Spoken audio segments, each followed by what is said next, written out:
Quick greetings and welcome to another video. Thank you for joining us today, this early morning video. Hopefully, we are able to stay awake. Usually, my early morning videos, I start to dip off just, a little before that time frame where I have to start getting ready for work. It's just my process. Like it, love it, hate it. It is what it is, right? But today we may go a little while longer because we are working remotely today. We don't go into the office today, so we're going to make the most of that. Thank you. And again, I just want to say thank you to my listening audience. Thank you so much. It is just an honor to have anyone, tune in on a fairly, regular basis, whether, and I mean that to mean it doesn't have to be like, as I always say, thousands of listeners or subscribers. I appreciate all and any, you know, so I would like to take this opportunity to just say thank you to those who have tuned in and to those who have commented. That's also very important because you get a little bit of an idea, of you know how people feel about what you're saying, what you're doing, and whatever. And so feedback is great in a respectful manner. Is even more appreciated. So thank you to my viewers and listeners. I again, it's we come out of a month that generally uh, colonization is supposed to be an extra thankful month. uh, yeah. So perhaps even American Indians can somewhat uh, have things to be thankful for. I mean, and that goes for every day. So thank you. Sincerely, thank you. So today, um, got a couple of things as always. But what brought me to the video today, what was it? There we go. Already I I wanted to get my viewers to be a little familiar with sort of the tone and the I guess we could call them distinction or distinctions between what we know of as the federal United States Constitution. And we're not going to go with all the 50 states constitutions. We're going to focus on, well, you could say it's all the 50 states because Virginia, as we know, stretched across all the 50 states. So the Constitution we want to look at today is the very first state constitution that existed before the federal government existed. As we always say, what we learned from great students of this system, such as Anna von writes, yes, she is a foreigner, but maybe it's more fitting for a foreigner to be familiar with a foreign government than it is for an American Indian to be. And maybe that's the deal here. Maybe American Indians should not feel some kind of way because you don't have a clue how this United States government works. I'm kind of proud to admit it because it lets me know why people that appear to look like myself have such a hard time. You cannot understand uh you can't really claim to understand oppression in a country that is trying to have everything foreign here. But when it comes to Americans that look like me, suddenly the almighty gatherer, it don't like. It seems to discriminate against the people that look what they call black.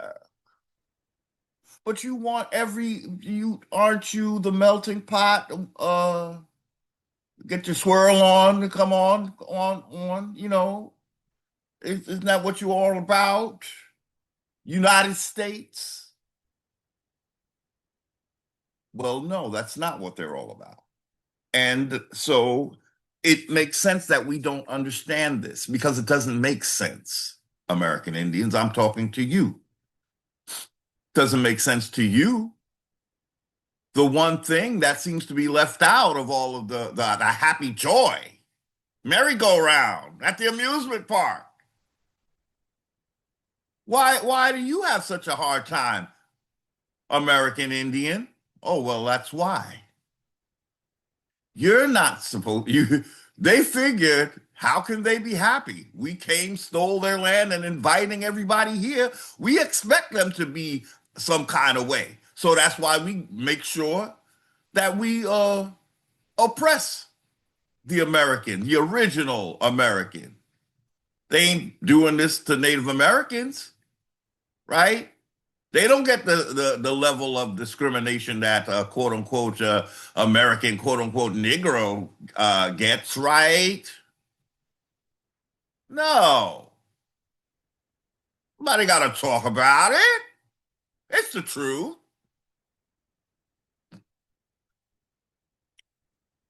I mean, when you see how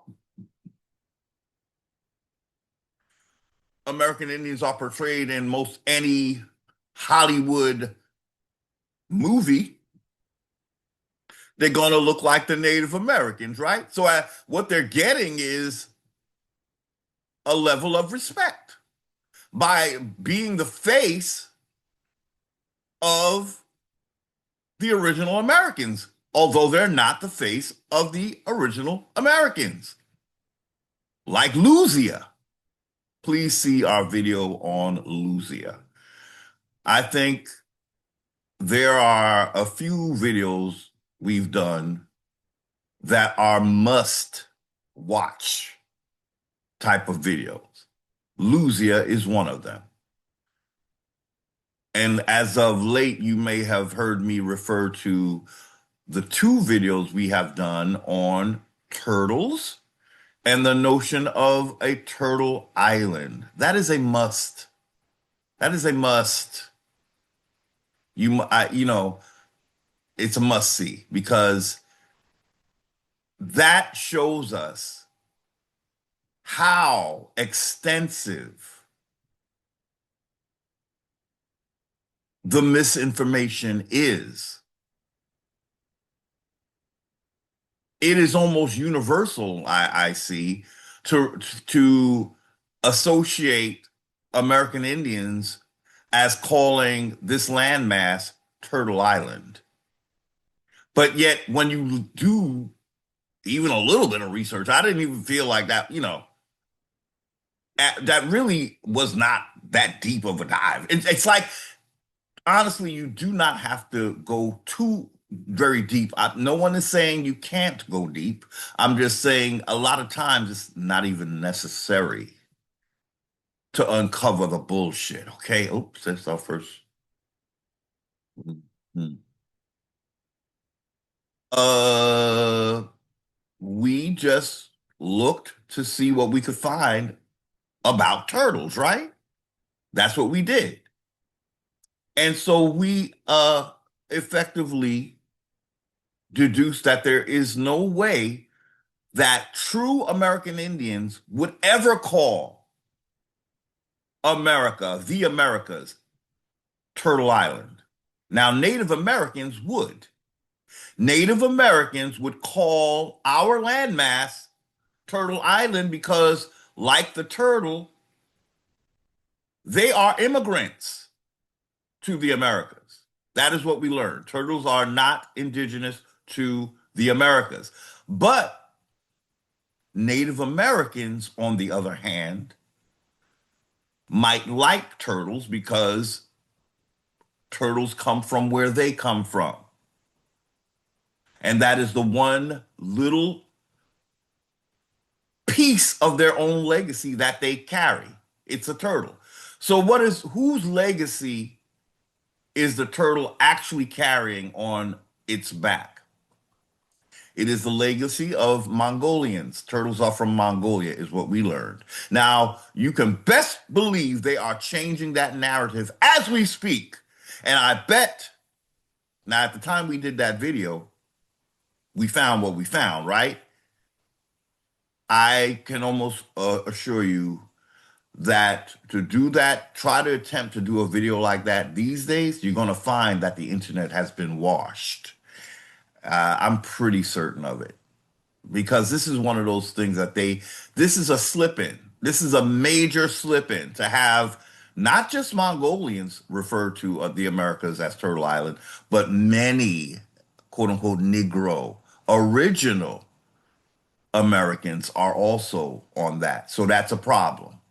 When they have the original people referring to a turtle, you know that that's serious indoctrination. They're calling on an animal from Mongolia, from Asia, from Germany, is what we found. Okay, so we're doing a lot of roundabout. We want to always, lately, for some reason, we like to start with my favorite map in the world, Virginia. So, because we're going to look at the um, the original Constitution for Virginia, I thought, why not look at Virginia?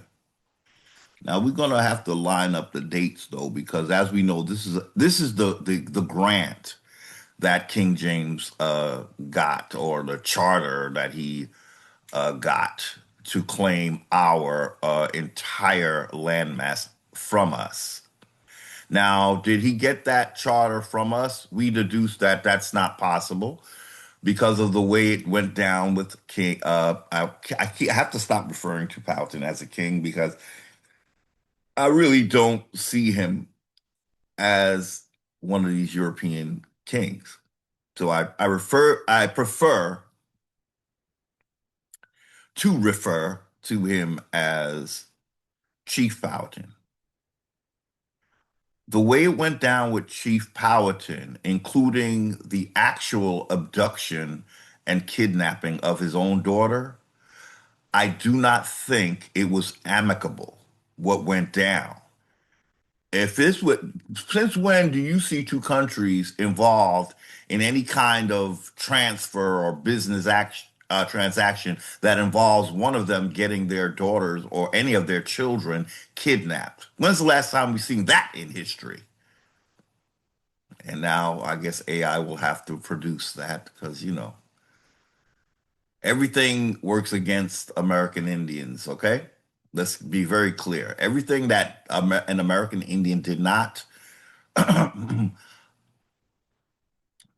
make wholly and solely and have it stay in its original state.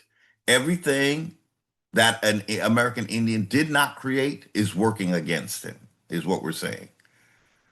So again, look at Virginia and think about what we talked about in the last video, how Chief Powhatan was basically caught off guard so that agents of the crown of England could put a crown on Chief Powhatan's head. That was in 1608, I believe it was. And then in 1609, this is what King James gets granted or gets a charter for.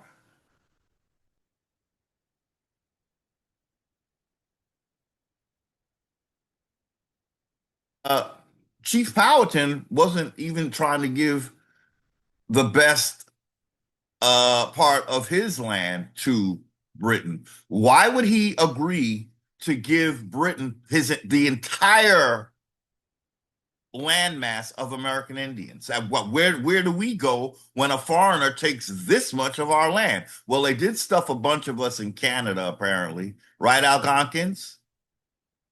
Are there any Indians out there who are much more aware now that they are originally Algonquin?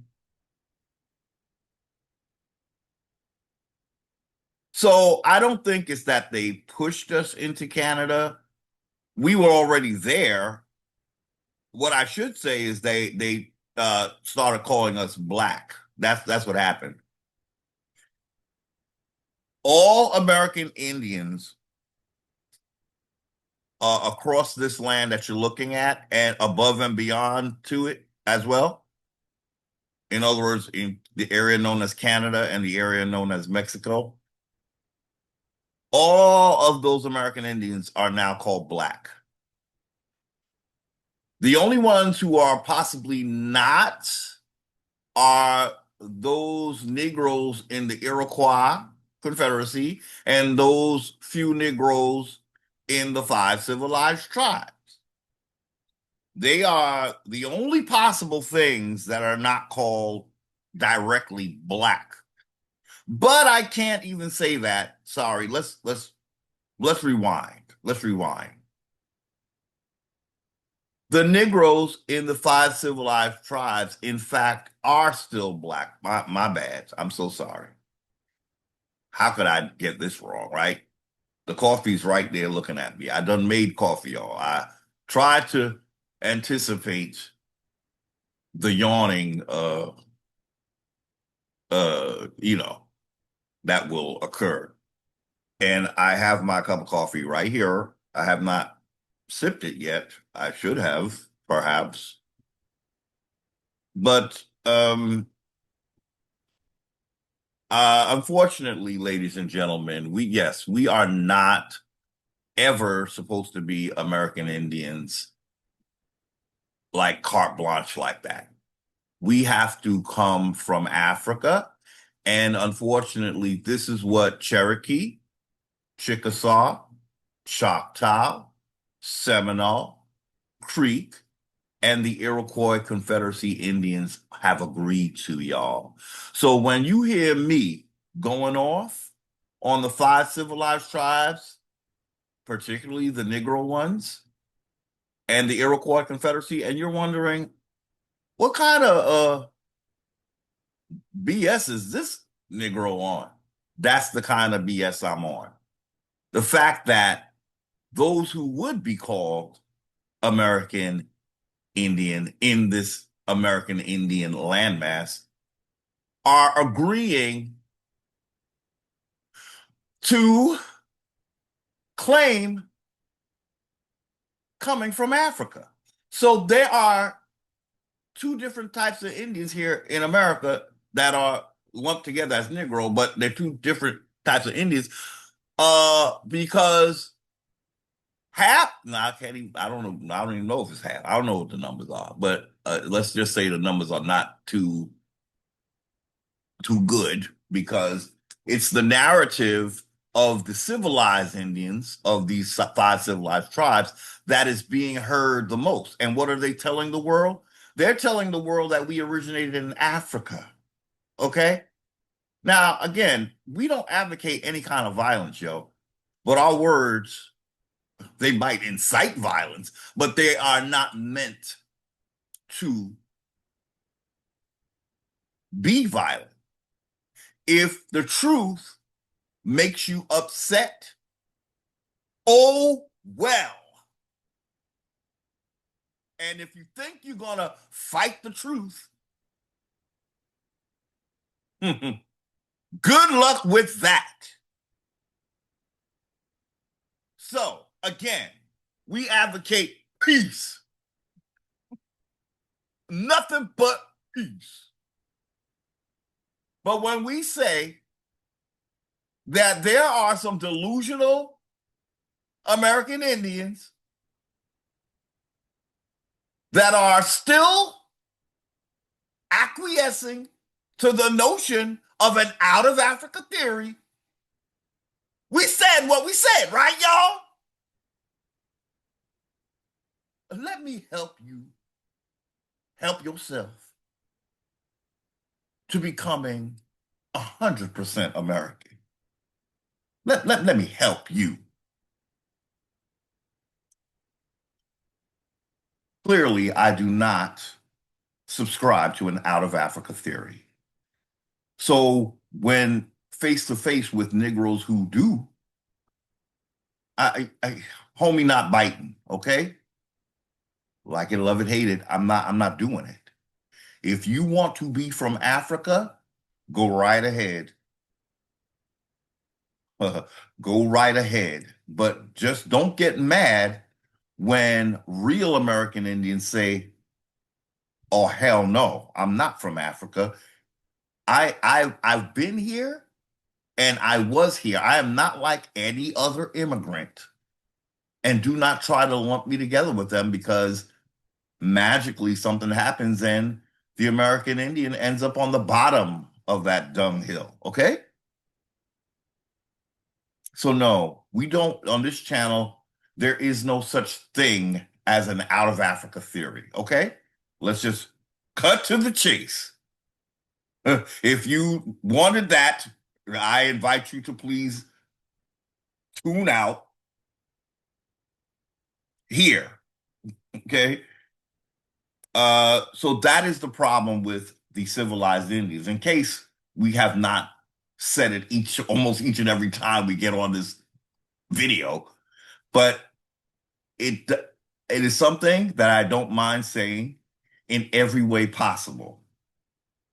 That is the problem, ladies and gentlemen. If you did not know why this American Indian is so adamantly against Moors, that is why.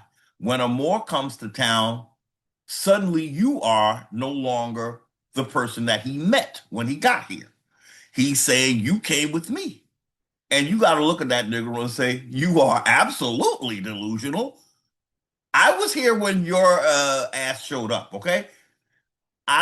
Look, that's like, let's see, what is that like? Um, ooh. Again, it's like a foreigner coming to your land, meeting you at the front door of your land and saying, way back before recorded history, this land that your house is on was part of mine. And it broke off, and I looked to Allah and said, why?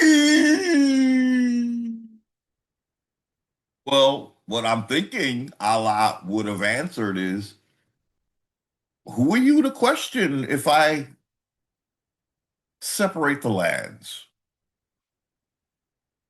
This is yours now, and that's somebody else's. You can't keep trying to turn to Pangea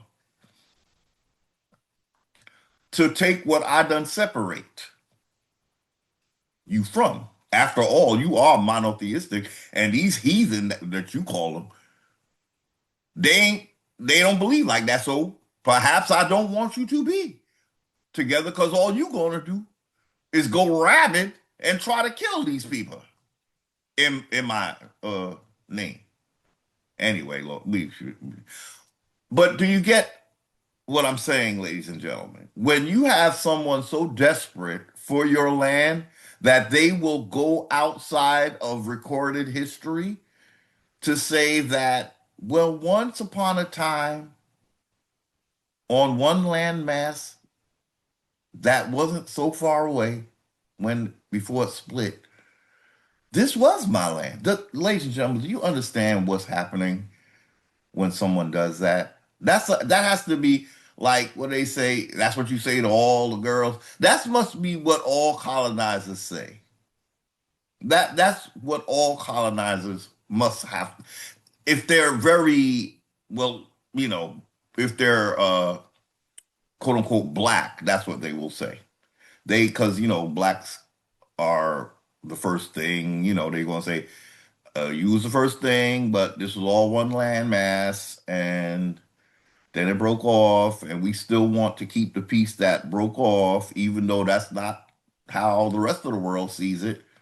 But this is what we're told by Moors, speaking to specifically other people of color, because they want to, rub their ego saying, we were supposed to be together before the land broke off. Can I have your land now? And what an American Indian has to say is, oh no. Again, the Moors should be happy that the land broke so that they can continue to practice their monotheism. Again, what good would it have been for non-monotheistic American Indians, aka the heathen, to be attached to rabid monotheists who were tearing down other temples to just to make sure that you did not worship the gods of your ancestors? If you want to be in touch with your ancestors, you might want to learn who their deities were. But if you're condemning your ancestors' deities, you might be an affront to your ancestors and you might not get your land back.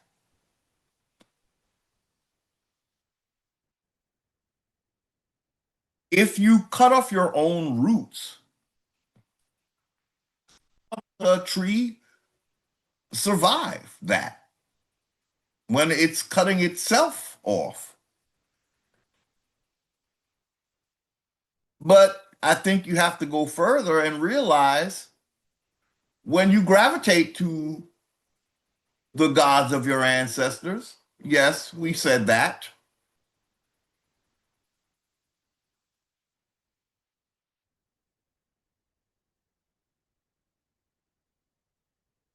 are removing yourself from the spiritual spell of your colonizer. Your colonizer is the one that's saying your ancestors got it wrong. So therefore, I get to come and steal everything you could ever possibly call yours, even after you have converted to my deity. That's the part that Indians need to be very much aware of, to know that this is all, it has nothing to do with honoring any god. It is a theft. It is a theft. It is a theft.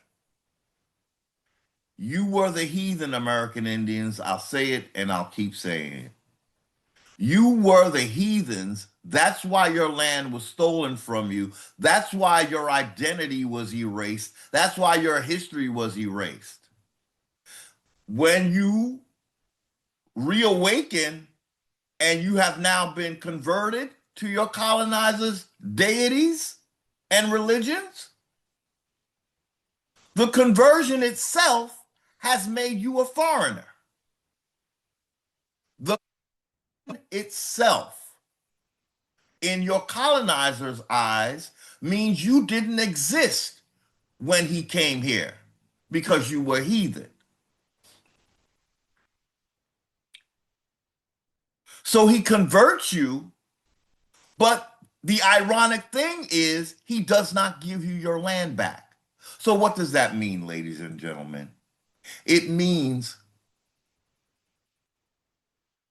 just claiming your colonizer's religion is a reason for him to unalive you, genocide you, steal from you. I hope you understand what I just said. You think that once you take colonizers' saviors, or you become one of his three monotheistic religions, that you have arrived. And now you are among the quote unquote living. I'm here to tell you, American Indians, you have not arrived and you're more dead than you've ever been. Because the way the colonizer is actually treating you is an Indian removal act. It's a spiritual Indian removal or American removal act to subscribe to your colonizer's spiritual or allegedly spiritual religious system. He does not give you your land back because you don't exist anymore. For you to get your land back, you have to exist again. As long as you are under your colonizer's God spell, you do not exist before your ancestors, is what we're trying to say. So you are non-existent to your ancestors. You are non-existent to your colonizer. Why on earth should you not be genocided at this point? You don't exist in the spiritual realm, and you don't exist in the corporal realm. Is that what they call it? I hope I use that word right. In the real world, you don't exist. In the physical world, my Lord. So when you hear someone like me speaking, if there's something that you find unique, if you're hearing something that it makes sense to you, though you've never heard it before, it's because I have spiritually emancipated myself from colonizer's spiritual system. I have literally said with my mouth, you might not want to hear exactly how I denounced their deities. Needless to say, I did openly with my mouth. They say when you confess with your mouth, blah, blah, blah, blah, blah, blah, blah. I sure did confess with my mouth. And baby, mm, yeah, there came a moment when I felt the need to, with my mouth, denounce the religions. Now, it's not that I'm saying anything about the people. Oh, well, except maybe the Moors. I have a particular gripe with the Moors, y'all, as you all well know. And all I can say to them, if they're listening, is you know why. You know why. As far as I'm concerned, and the ancestors that advised me, you're just here to steal. It has nothing to do with respecting me. It has nothing to do with loving me as your quote unquote brother. You think that that's what you call love, okay? Moors, you call that love. What you don't realize is it's just a means to an end. And what is the end? It's the theft and desecration, annihilation of an entire culture of people to turn them into you. So, who do you actually love? Only yourself. But it's a pitiful, selfish, arrogant, delusional kind of love that you have. It's because again, it doesn't serve people who are trying to be a distinct people in a world of distinct peoples. Now, one might argue, well, why do you have to be so distinct? Everybody got to get along, right? Exactly right.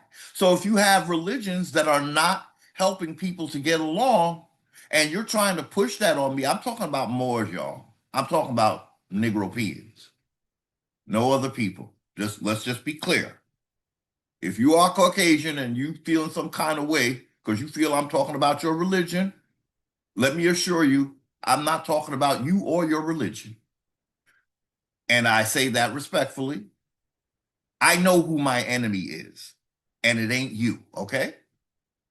Every Caucasian in the house, you know, I always say that to the dismay of many, many Negropeans. They don't like when an American Indian is not putting down their replacements. I'm supposed to hate the replacement uh, and love the original player. Not going to happen. There's a lot of American Indians trying to make this a black and white thing. Black and white things are both fictional. So for any American Indian to waste their time in a quote unquote black man's battle,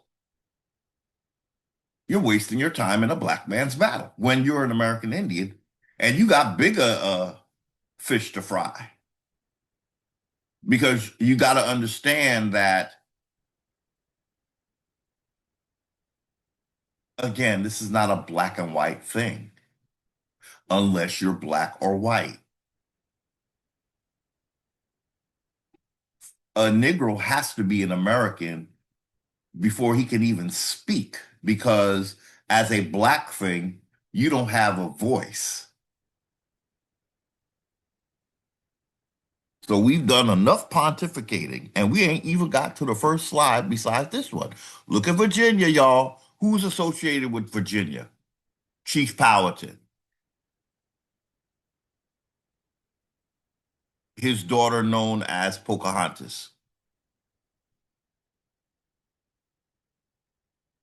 Had to be not just married into the British crown, but had to be kidnapped as well. Like, my goodness, marriage wasn't enough. You had to kidnap the woman. And why did they kidnap the woman? They were trying to get something from the father. So what are we saying? What are we saying, ladies and gentlemen? Again, the person that they ran into here, who was chief of all, is known as Powhatan. He decided something wasn't right, and he was withholding, I believe it was, he would not give them rations. He would not feed them. In turn, what they did was kidnap his daughter. Now, you tell me, does this sound like anybody in America wanted that map to exist? Does it sound like the person known as chief of all American so-called Indians? Did it sound like he was okay with what you looking at, y'all? Did he call it Virginia? Was his name Virginia? Was Virginia a paramount chief? Was Chief Virginia a paramount chief? Okay, so then why weren't they dealing with Virginia? And because there's a notion that Virginia is named after a chief named Virginia. Lord, I swear, the longer we have AI, this is the, I don't know, I just feel like this is the kind of thing we're going to be running into. There's always something that comes up to throw doubt on anything an American Indian has to say. So they want us to believe that a king from England wanted to name this whole entire United States after some minor chief named Virginia. The first thing that comes to my mind is I guess Virginia was a traitor to all Indians because for England to want to name, if this is the case, because I'm not even sure that's the truth, but this is what American Indians are told by Moors, is my best guess of how this narrative has come to the fore. I've never heard this before, ever. This is something new to me. So now the new thing that the Moors are saying is that Virginia is really Virginia. Well, that wouldn't make sense because, as you Negropeans always seem to want to promote, there were so many different types of Indians here, all with all so many linguistics. Why would they all agree to this landmass being named Virginia or Virginia from one minor chief who was not a paramount chief? Chief Powhatan is known as a paramount chief. Why isn't it called Powhatan? Why, with the logic, this should have been called Powhatan because they're, not Virginia. That's like overstepping the paramount chief to name this place after some minor chief named Virginia. How do you jump from the paramount chief, Powhatan, or his Algonquin name was, oh gosh, here we go. Was it Werewolf or something like that, y'all? I don't. Hmm. I got, let me let me just quickly look it up on my phone, y'all. Cause in other words, that landmass should have been named at least after his Algonquin name and not his English name, Powhatan, right? So let's see what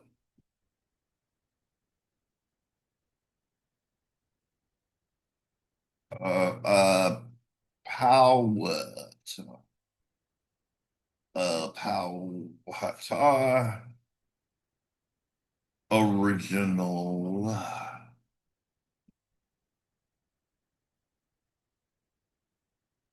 name. Okay, oops, I got it wrong. I think I was thinking of a North what a chief from Roanoke. But Powhatan's name was Wahun Senekal. Wahun Senekal. Oh, what? Okay, so they're saying there's two different ways to say it. Wahun Seneka or Wahun Senekak. Wahun Senekal is his name. So that's what Virginia should be called, not some minor chief called Virginia, but Wahum Seneca. Okay. Chief Powhatan's real personal name was Wahum Seneca, also spelled Wahum Seneca or Wahum Seneca, with Powhatan being the name of his home village and a title for his confederacy. So Powhatan didn't even try to name his confederacy after himself. You see, he named it after the land. Powhatan, and a title for his confederacy, which the English used for him as a convenient label. He was the paramount chief, they're going to say, of the Powhatan Confederacy, a powerful alliance of Algonquin-speaking tribes in Virginia, and was also known as Mamanatowick, Great King. Mamanatowick, which means Great King. Okay, so should we look up Virginia? So we just, oh, wait. Let's go. You're going to take a screenshot of this for future reference on our cell phone. Then we are going to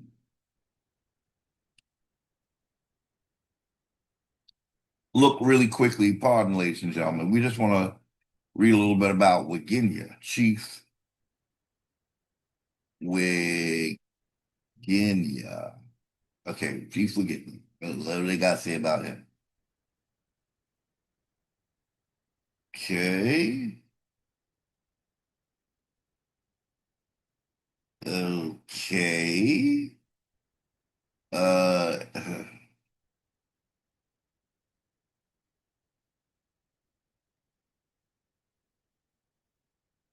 okay, so Virginia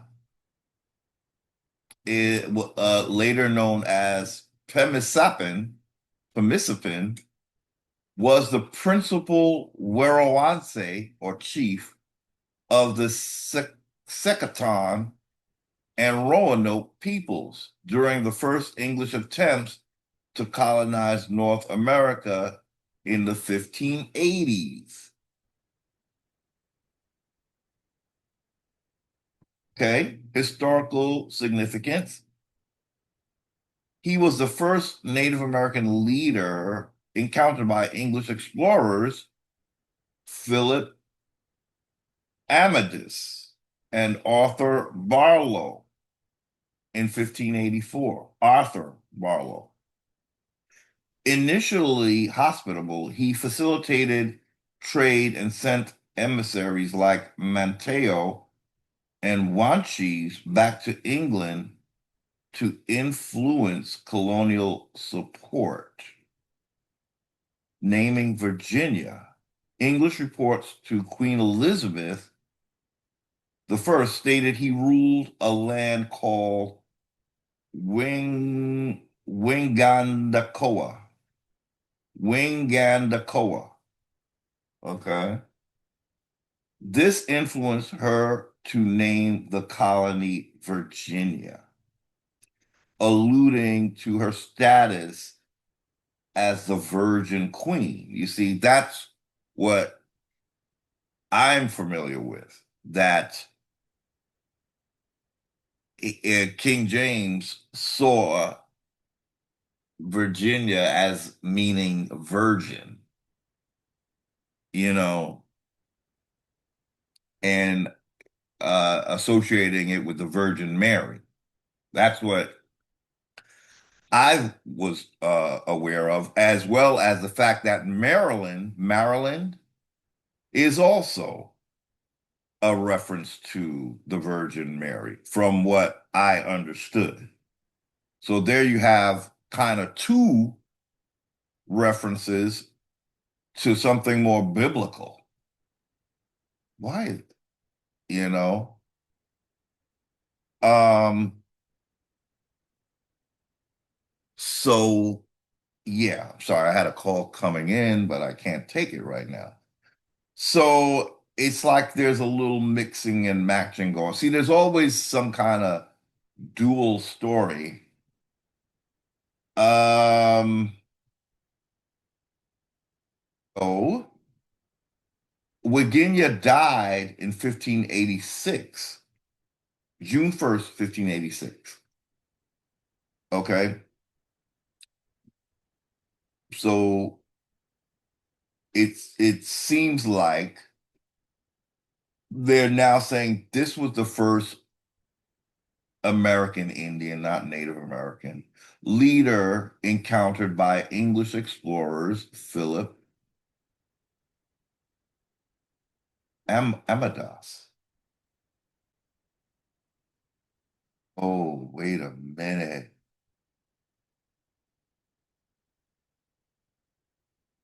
Uh,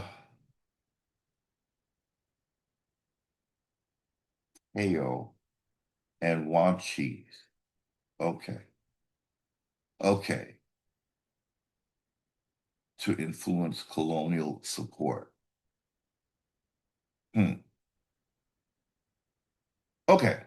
Well, it does make sense in the sense that I do know that they were first eyeing the Roanoke. That's where my Indians are from. My family were in that Roanoke area. So I do know that they came there before they went to what is known as Virginia. So really, they first started, well, okay, let's try to line up the ducks. The whole thing was called Virginia, right? Okay. So uh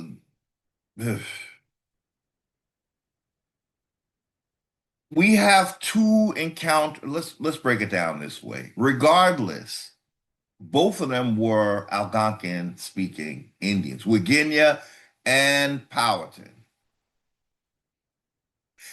And no other Indian was consulted in this naming of the United States as Virginia.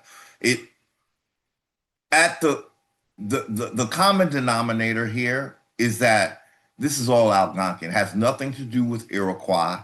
Has nothing to do with Cherokee. Has nothing to do with Creek. Has nothing to do with Choctaw, Chickasaw, Seminole. This is all happening in dealing with Algonquin speaking Indian. So again, what we're saying is that all Indians were Algonquin speaking. And that is why England only dealt with Algonquin chiefs, whether it was Virginia or it was Wahun Seneca. Ooh, we got it right, yo. We got it right. Wahun Seneca. Ooh, ooh. See, now he just rolls off my tongue. Wahoo Seneca. All right. All right now. Yes. Yes. Um, so yes, that is why when you hear me saying that we need to reclaim our Algonquin so that we can have the authority necessary to take all that Virginia you looking at back, we cannot be Indians that they didn't deal with. They did not deal with Iroquois Indians at first, right? So you want to be the Indian that the colonizer has to say was the first one here. Now, if even if Virginia was named after Virginia, right? He's still Algonquin, right? Or what is known as Algonquin, right? So then what does that mean, ladies and gentlemen? America belongs to Algonquin Indians, y'all. Look at Virginia or Virginia. In other words, what I'm saying is it doesn't at this point for me, it doesn't even matter that there's two chiefs that we're talking about. What matters is that they're both Algonquin. And one, if we go with this narrative, was so significant that they named the entire United States after him. Okay, so then what are these other Indians you're talking about, Iroquois, and these five civilized tribes? Well, that should tell us about them. The term five civilized, that should tell us. They're products of England. They're products of colonizer. The Iroquois Confederacy is a product of colonizer. What probably happened is he influenced a few Algonquins to change their identity, just like he got us to think that we're black. He made up some damn Iroquois using an Algonquin word. By the way, Iroquois, as we always say, is an Algonquin word. Because what? We were all Algonquin. Cherokee were the map we looked at, and even in the last video, the Cherokees were in Algonquin territory. It was called the Cherokees. There's a piece of a stretch of land in what is known as Algonquin territory called the Cherokees. So Cherokee were basically Algonquin. They all were until colonization, and colonizer needed to have break off Indians that he could dominate. Because there were some Indians that wasn't having it. And it was namely Algonquins, y'all. I think there's two reasons why colonizer does not want to talk about Algonquins and encourages so many American Indians to not give any honor to the Algonquin Indians, because he's trying to get them to not be associated with the first contact Indians. So you Iroquois and you five civilized tribes, you are not first contact Indians. That is why you are adored or given so much lip service by the colonizer. And then that ends up being the same narrative of all Indians. Now we all talking about you like you're the biggest thing, but you're not the first thing. And you're not the biggest thing. You're small groups, little patches in otherwise Algonquin territory. The largest linguistic, even colonizer has to say, even though that's a lie. How is it a lie? He's saying colonizer, the best he can do is to say that Algonquin was the largest linguistic in the Eastern Woodland. Well, Algonquin was the only linguistic in the Eastern Woodland and beyond the Eastern Woodland. As we always say, Algonquin speaking people go past the Mississippi if you're going westward. So the Algonquins, unlike Iroquois and the five civilized tribes, they stretch outside of the Eastern Woodlands, what is known as the Eastern Woodlands. It just goes to show that we were more spread out than Iroquois, and we were more spread out across the Americas than the five civilized tribes. We were the dominant. And when those Indians get real, they will say, yes, we were originally Algonquin speaking as well. We were all one group of Americans, is what I'm seeing when I look at this map. When I think of Virginia being named possibly after an Algonquin chief named Virginia, what it's all telling me, oh yeah, besides the fact that another chief known as Powhatan, his daughter had to be kidnapped. That's how resistant he was to English domination, that they had to kidnap his daughter to get him to give them food, because he's trying to starve them MFers out. He didn't want them here. And people telling me that we created this legal system, this government system. I don't think so. Because why? The main dude that they were dealing with tried to starve them out, meaning that there wouldn't even be a Virginia if he had his way, and if they didn't kidnap his beloved daughter. We read something that it went over my head in the last video, and what that was is They said they said something that the fight left Powhatan. I didn't catch that, y'all. What they're saying is once they kidnapped his daughter, once they kidnapped Powhatan's beloved daughter, the fight went out of him, y'all. And then this thing stamps itself on our ancestral land. I forgot how the reading went, but it said it basically the fight left King Powhatan, and he know that's when the wars basically stopped. He could they stole his heart, y'all. It was bad enough to have his beloved daughter marrying into people that he did not want to be here, but to kidnap her.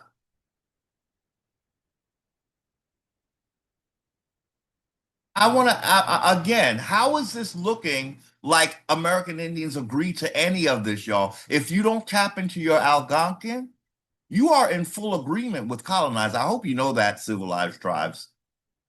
You are in full on agreement with being dominated by a foreigner.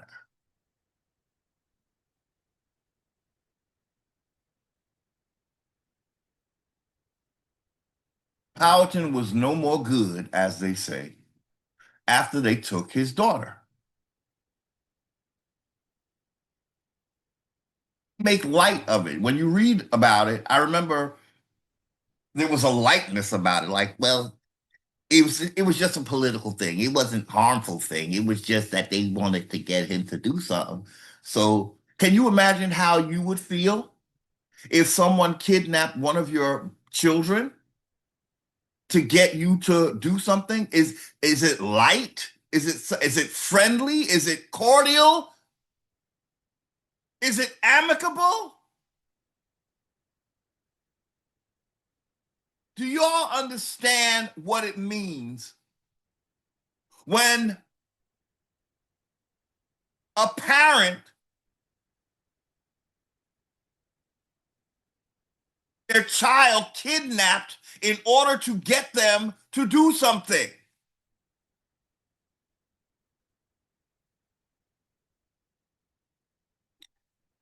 And then they want to show this love story between Pocahontas and John Roth, whatever his name is.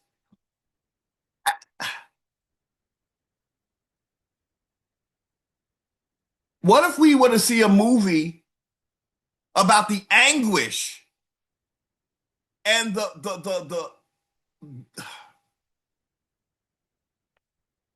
fight going out of her father because of her kidnapping? Now you'll hear people try to say what is I think I've heard somewhere it wasn't really a kidnapping. She agreed, blah blah blah. I don't think so, y'all. Not when you're hearing that. Why would they say that Chief Powhatan, the fight went out of him? He was broken.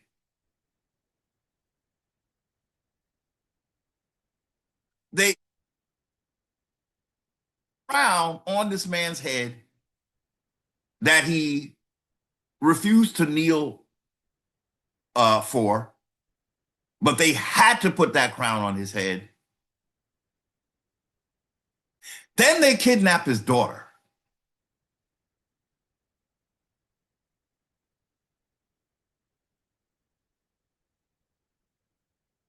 If you American Indians don't get your shit together,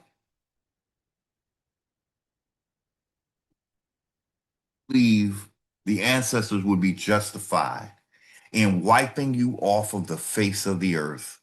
If you're not here to take your land back, what the hell are you here for exactly? Please don't tell me it's fiat.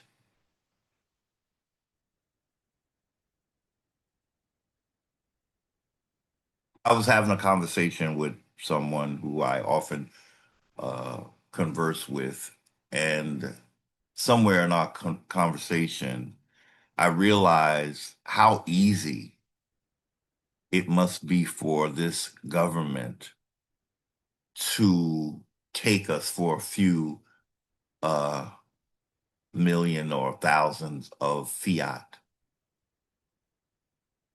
How worthless fiat actually is when it's in a fictitious, and it is a fictitious thing created by colonizer. The dollar bill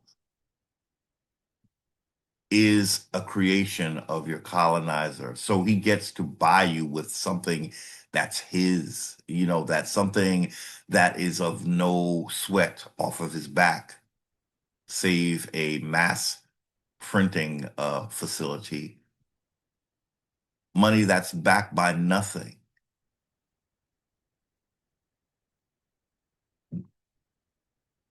American Indians have to start to value that which is real and everlasting, like land. Land will always be here, right? Um,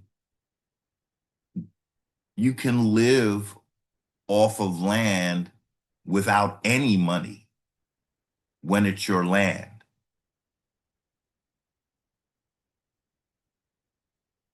Money is a fiction, ladies and gentlemen. And the more you fictionalize yourself, the more you cheapen your very soul. You have to learn the value of land. When colonizer came here, he knew what the value of land was. And I think it has to do with being able to control food. That's, if they can control the land, they control if you eat, what you eat, when you eat.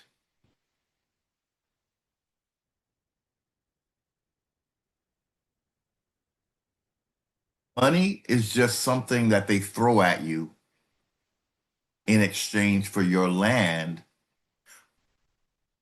because they know the true value of land. It they want to be the ultimate quote unquote landlord, where they can make some kind of religious claim that the earth only belongs to nobility, and all you other things that are on this land are like the cattle that come with the land. This is how monotheism looks at men and women of any landmass. In their world, their God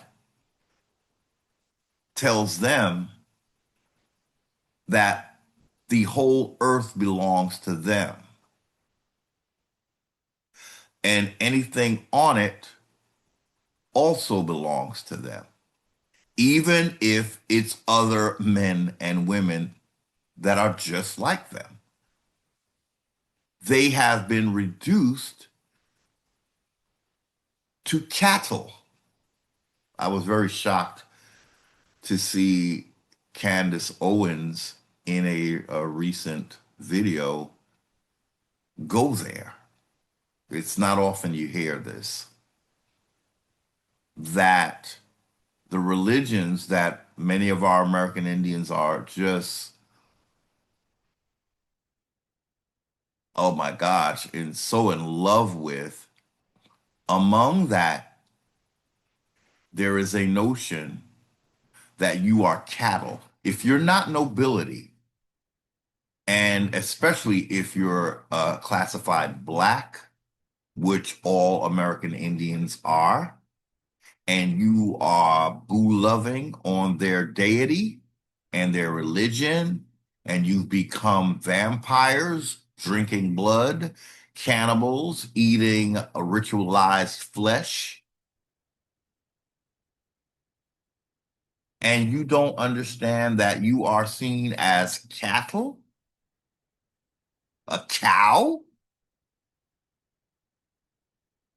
to be milked and slaughtered.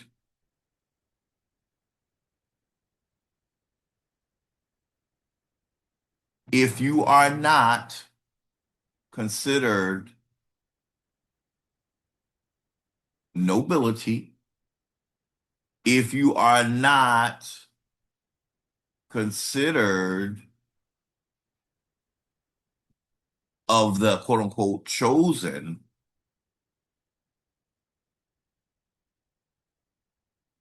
are cattle. And please don't tell me that as a Christian you're chosen. Please don't tell me that. As a Christian, you are breaking all the laws of the deity that you are ultimately seen as worshiping. While the other two, who get more respect than you do Christians realize that you're the least respected in the monotheistic religions? And you're okay with that? Least respected. We talked about this before. When they were giving out religious exemptions, by and large, did you Christians get any? No, you're the cattle, remember? You're to be slaughtered. Understand? Yeah, you get upset, you mad, you don't like somebody telling you something that could actually save your real soul. You just get mad. It must be mad cow disease. Oh, that was a pun. Don't pay me no mind. But that's how they look at you, is my point. You're cattle, y'all. You're cattle, especially as Christians.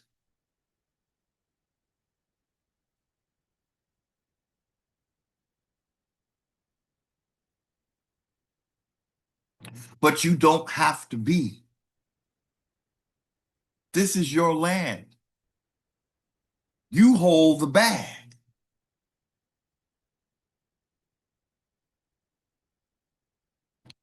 I was also, we were talking, discussing in a little text conversation that landlords make their rent, right? Typically. They don't go by any studies. They don't have to calculate how much money, they don't do no calculations. A landlord says, this is how much it costs to rent my land. You say, oh my God, look at this. No, I'm sorry. To rent my house, my home. This is how much it costs. Sorry, we get a little carried away. But we very land oriented, right? Right. That's what we're supposed to be, right? Right.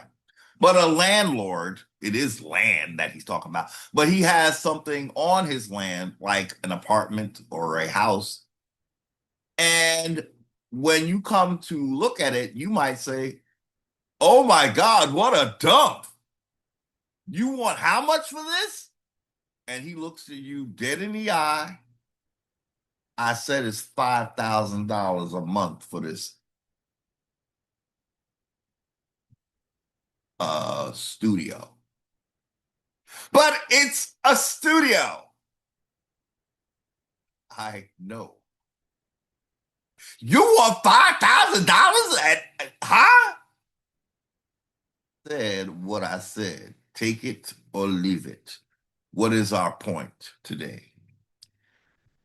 Listen, American Indians, they can do all the studies they want to figure out how much rent they owe you for stealing your land. Ultimately, you make the price based on absolutely nothing but the windmills of your mind. Even though colonizer could say, well, it's not worth it because you don't got this, you don't got that. This is mine, and I rent it out for what I want. Hell, I might not even want your fiat. Acquire gold. I might say that in exchange for living on my land, I want all you run to be mine for free. And doesn't the government run all corporations?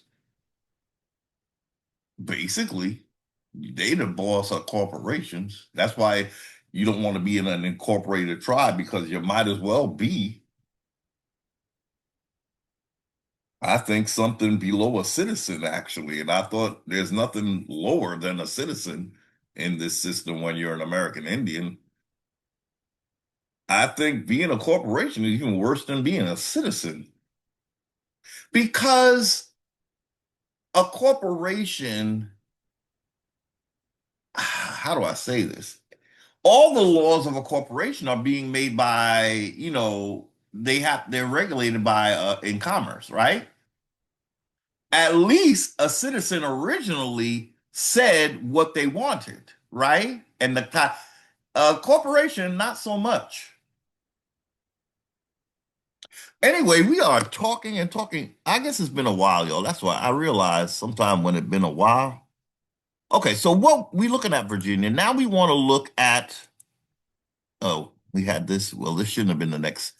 But we just want to get an idea again. We want to be very sure. We looked at this before to get an idea of how large the Algonquin community was, the Algonquin speaking, compared to this ever infamous Iroquois Confederacy. So this government loves to talk about how much the Iroquois helped them to establish the government. Basically, what they're saying is the glorified few who run all the other slaves. That's what they saw with the Iroquois. They said the Iroquois are just like us because we trying to run all these slaves too, but we gonna make the Iroquois us, basically. So what I mean is that they're relying on a small group of Indians to dominate this uh cream colored area. We just want to make sure all the cream colored area, even in colonizers' world of lies, he's admitting that this was all Algonquin. Look at there's the legend right there. Let's blow up the legend. Let's blow it all up. For God. Okay, there's the legend. See, legend. And the Iroquois is the red area. We just want to spell it out, y'all. This is what the United States corporation adores and claims as these are the Indians that helped them to create their government. No, I think what you did was you found some Indians who didn't have a writing system, and I think you designed a system, and you're saying that they did. They might have had a rough a version of what you had, but I really there's something too colonizer about the Iroquois Confederacy that makes me think it's just colonizer. And the Moors, they had a website where they were speaking of how much the Iroquois was so great, and that made me realize, yeah, they're Moorishly inclined. They are influenced by Moors. What does that mean, y'all? Let's spell it out. What does it mean? How does that work out? How does an American Indian uh people become Moorishly influenced? Well, it happened in the Roanoke.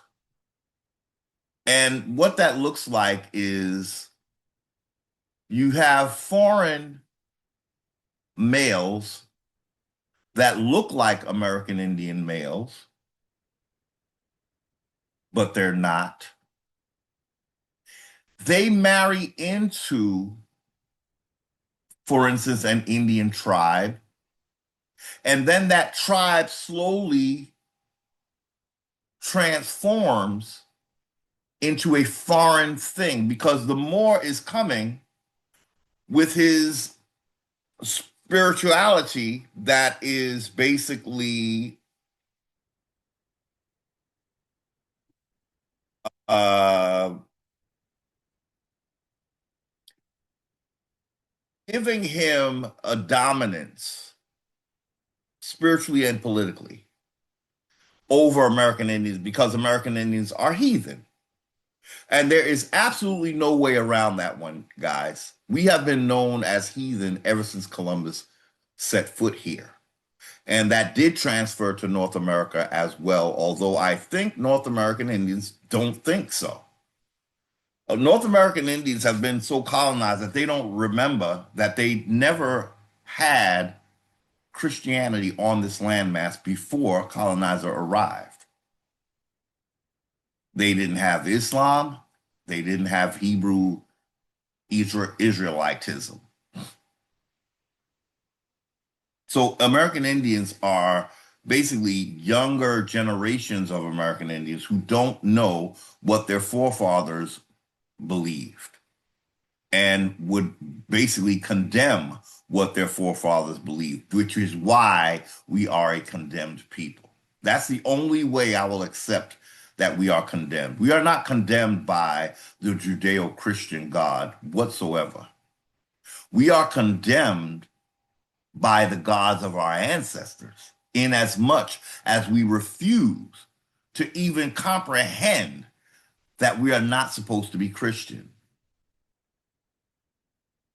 It would be different if Christianity did not come with domination of our land. That would be different. It would be like, you mean I can freely choose to be a Christian and I won't lose my land, I won't lose my identity, I won't be seen as, heathen, that I ever was a heathen. I would just be a person who didn't know Jesus. That's it. If that were the case, I would say have at it. Be whatever you want. Be a Christian, be whatever. But what Christians don't realize is that was all at the cost of you being an American Indian. You had to not be an American Indian in order to be a Christian. Okay? That's what we're saying here. That's a trade off that no man or woman should ever have to make on their own landmass. When a religion comes and says that you better be this religion because you cannot be an American because you are a heathen as an American. As you are a heathen. You can't be that. If religion didn't have that element, I would say be whatever the hell you want to be. But because you were asked to give up your whole identity, I cannot co-sign on Christianity, y'all. If you want to know why, and if you have a problem, this is not limited to Christianity. It is the whole Abrahamic thing that requires you become a foreigner on your land to accept these foreign deities. That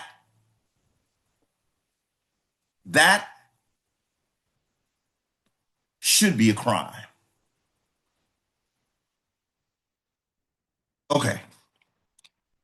So once again, we just want to make sure we are very clear that even the Iroquois Confederacy is a much smaller group of compromised, indoctrinated Indians compared to the larger group of Algonquins. See, Algonquin territory was cream colored. Iroquois, just that little red thing right there. That's it, y'all.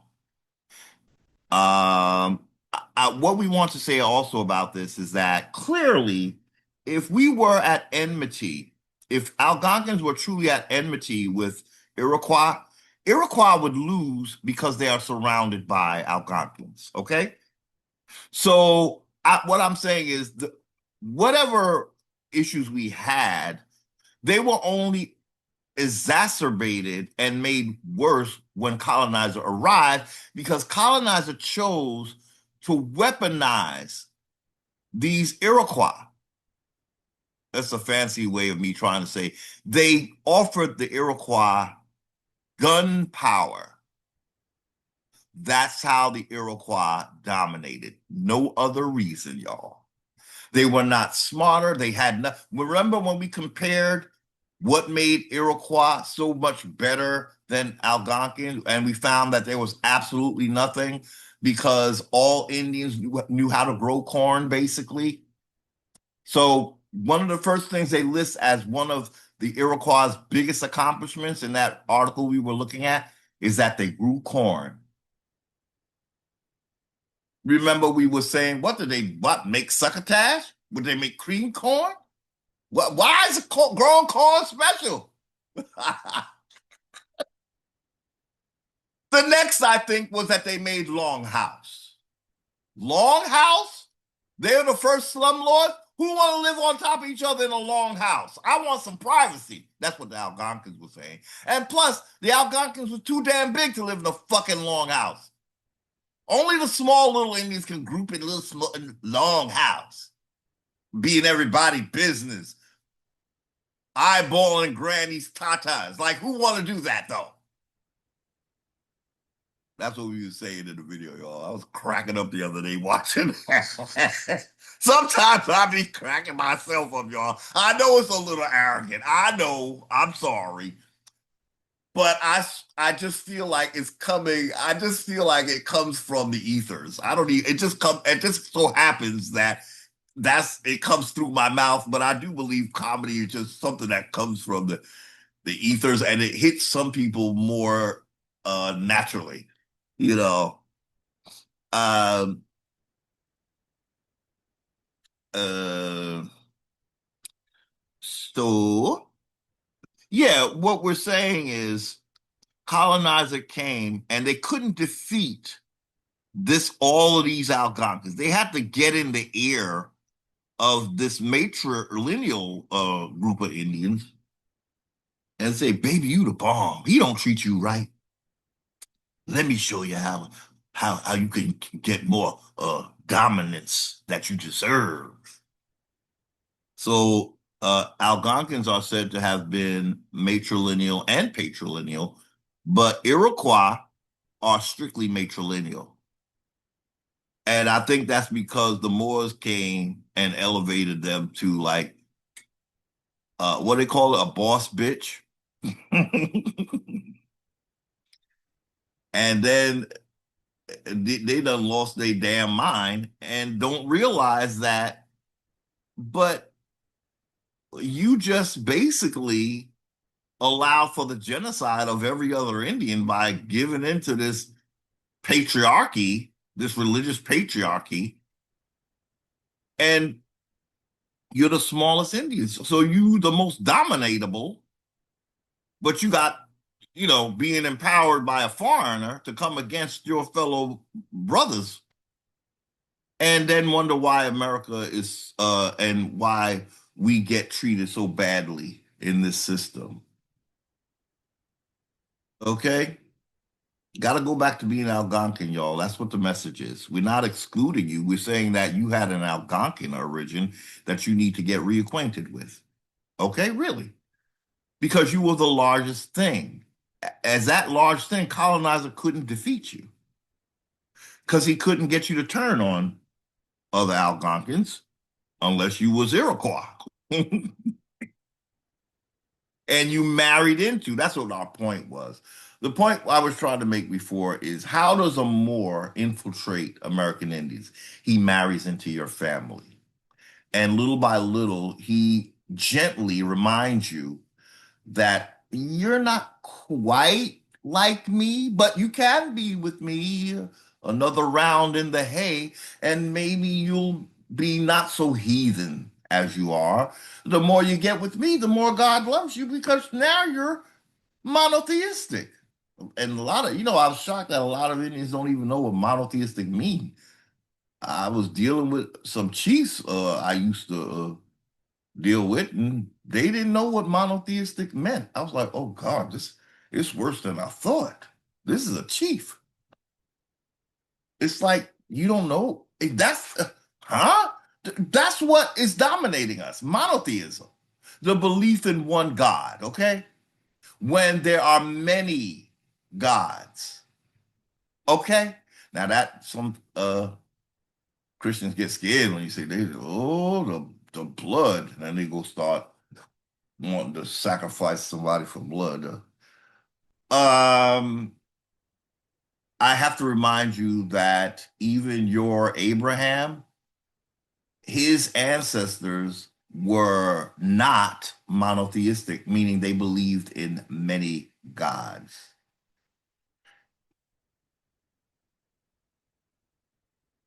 That was the original type of spirituality before monotheism appeared. It's the original spirituality was multiple deities. Even if they believed in one creator, they had multiple deities. Um, Ultimately, having a multi-deity system allows for more religious tolerance, you might say. Whereas when you have a religious system that's saying, I'm the only one, they can only be me, and there's gonna be no other me. That's when you're gonna get a monarchy involved. A monarchy needs people to all be on the same page so they can be more easily dominated by the monarchy system. Kings that came here were monotheistic. King James, he believed in one God, and King George believed in one God, and Columbus believed in one God, right? And then they come here and convince you to do the same, but you're still at the bottom no matter what. So that one God don't love all people the same way, which is another reason why you might want multiple deities. You get that one God that kind of don't like all people the same way, and now you're in trouble. You got your land stolen from you, you got your identity stolen from you, you're discriminated everywhere you go, and you wonder, well, what happened? I became a Christian. Thank God, don't Jesus love me? No. You're adopted. You're an adopted child. There are readings, namely by the Hebrew Israelites, that will tell you Jesus did not love everybody. He only loved what he thought was the chosen. And those chosen is the ones that's kicking your nigga ass right now, y'all. The only way they'll love you is if you convert to being them. But again, I'm telling you, it is a conversion, which means you're an adopted orphan child who come from heathen origins, which means if you're not bloodline in their world, if you're not really of the quote unquote bloodline, you're an adopted. You are adopting a religion and they will never let you forget it. You're not the creme de la creme of that religion, y'all. And that's where Islam steps in. We're gonna divert for another few minutes, I hope, only a few minutes. Again, in our conversations, you know, it's really helpful to have an ongoing conversation with even American Indians who don't agree with you because you really will. A couple of things can happen. It's going to be like what they say steel sharpening steel. You will both either become more convicted in your perspective viewpoints or you will be enlightened by the other, or the other will actually solidify your viewpoint, if you can catch what I mean. So I was in a conversation and I realized ultimately every American Indian is going to have to choose Islam if they're going to be in this triad religion with at least three different deities. So that's the other thing, guys. A monotheism that has three different deities is not really a monotheism at all, but they can get away with it because we are family. I got all my sisters with me. So what does that mean? So the monotheistic religions have a family. So they're basically the monotheism really is not the deity. It's more like it's one family divided into three different parts. In other words, a house divided. Let me say that again. A house divided. One more time for the awoke. A house divided. Do you want to enter into a house that is divided? Do you think you can enter into a house divided without getting into some serious confrontations? So it dawned on me in my conversation with a fellow American Indian who doesn't always agree with me, and I likewise don't always agree with them, but we appreciate the process. And I think we're both a little better. So it dawned on me in this conversation that, oh my gosh, all people of color will have to choose Islam. And I know the Moors are like, oh God, he doesn't saw the light. Thank you, God. No, no, no, and no. It's not a good thing. I'm just saying it's a necessity if you go down that ill-trodden path. All people of color will ultimately have to choose Islam even over Judaism. Definitely over Christianity. And I say that because it dawned on me. Those who can catch it will catch it. Those who are living in an Islamic fog may not, or a Abrahamic fog, I have to say, may not. And it goes like this. You have Abraham, right? The father of, you could say, monotheism. He's like the father of monotheism because even his grandfather would not have been the father of monotheism. So he's exclusively the father of monotheism. His grandfather would have been what they call a heathen. Yeah. Abraham is the first in his family. If we go with the narrative, we're just going with the narrative, y'all. We're just going with the narrative. Okay. We have to right now. Okay. So literally, before Abraham, even his people didn't know nothing about no monotheism. So Abraham's the father of monotheism. So he has two children. One of them is Isaac. Isaac is actually not his firstborn. Who is his firstborn? Ishmael. Ishmael is said to be the father of Islam, basically. Whereas Isaac is like the father of Judaism and kind of Christianity.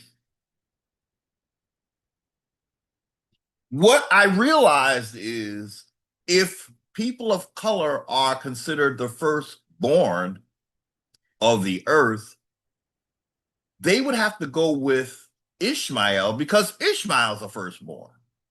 So Ishmael is the father of Islam. That's why the end of the road of this little Trinity train is all people of color, namely American Indians, because that's who's trying to get into this family situation, which we're not part of this family, but because our land is so big, they say, well, if we could dominate America, we could have the most Muslims in the world. If we could dominate, then we could have the most Christians in the world. If we dominate this big landmass with all these American Indians, we have the most Christians or Hebrew Israelites in the world, and then we could dominate the world with the one world order. That's all they want you for, American Indians. And they're willing to get rid of you if you don't comply. It's the landmass that can feed a whole lot of slaves and cattle that the monotheistic religions are interested in. They say Africa is big, but they don't act like Africa is big. Okay? You would think that they'd want a landmass with much more Negroes on it to dominate, but no.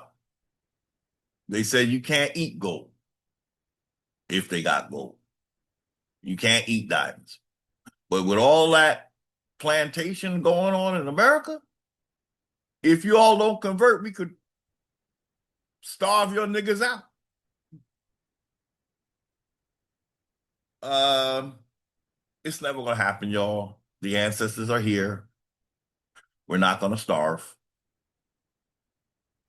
Um, I mean, I would say that they could have tried it before the ancestors woke us up and maybe succeed, but I don't believe they would succeed now. There's too many people waking up now, and they see through a lot of the shenanigans. But let's get back to what we were saying. And basically, what we're saying is all people of color, and this is what Islam knows too. That's why they say it's a quote unquote black man's religion, because they understand, I believe, those who say this understand that Ishmael is a firstborn. And if you're a person of color and you're claiming Isaac, then you're making yourself a secondborn, but you're not a secondborn. So somewhere in Islam, they know this. And I think what their ultimate hope is that all American Indians would end up becoming Muslim. Because the fight that they're in is, check it out, ladies and gentlemen, please listen. Now, I know I make jokes and stuff, but I need you to hear me right now, all jokes aside, and me not trying to hurt your feelings with your religion. I'm trying to get you to be the true landowners you are. You're always looking for money, guys. Come on, let's be real. Like 95% of everybody is just looking for money. It's a sad day for American Indians to want money when they have all this land. That's what I'm saying. So what I want to say to uh uh what I was going to say is that, so ooh, I think I forgot my thought, y'all. But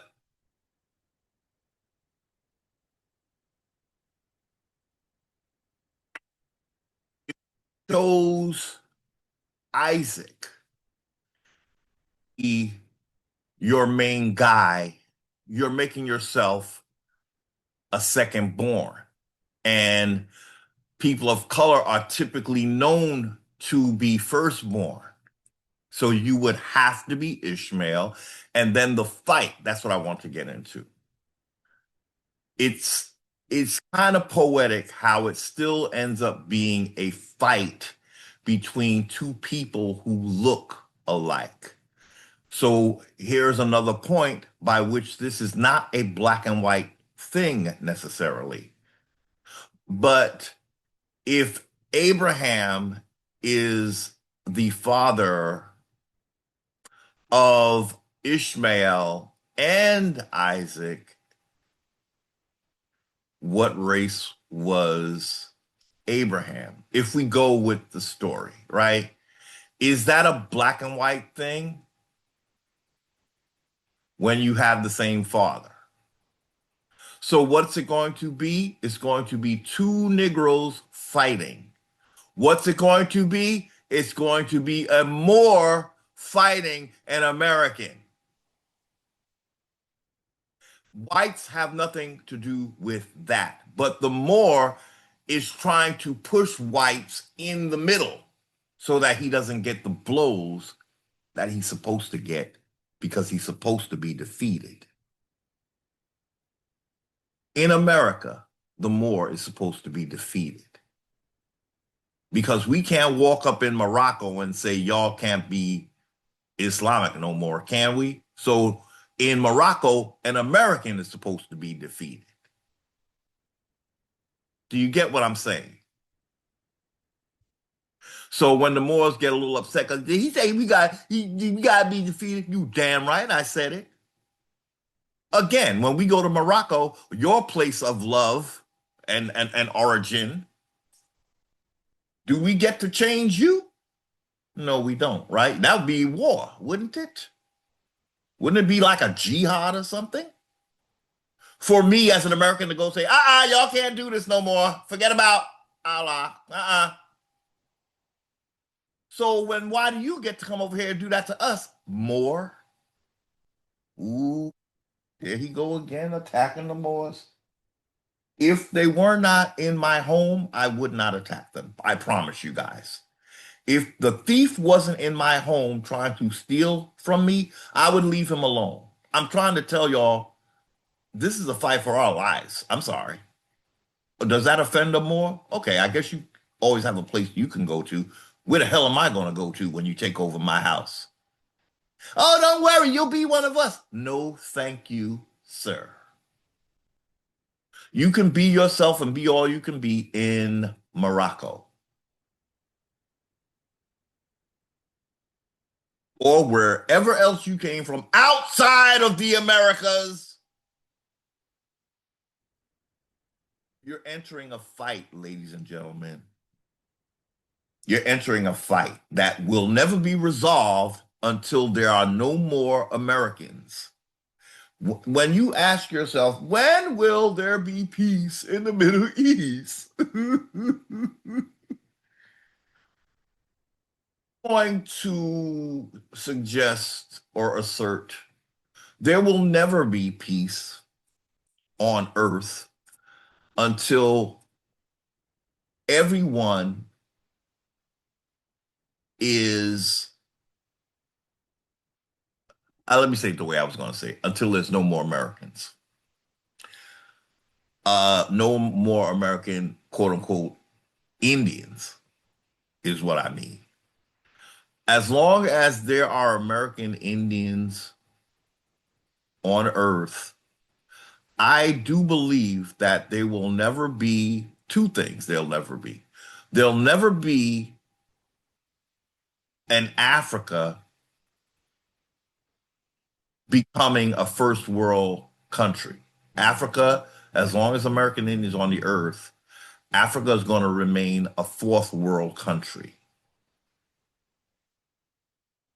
And there will never be a peace between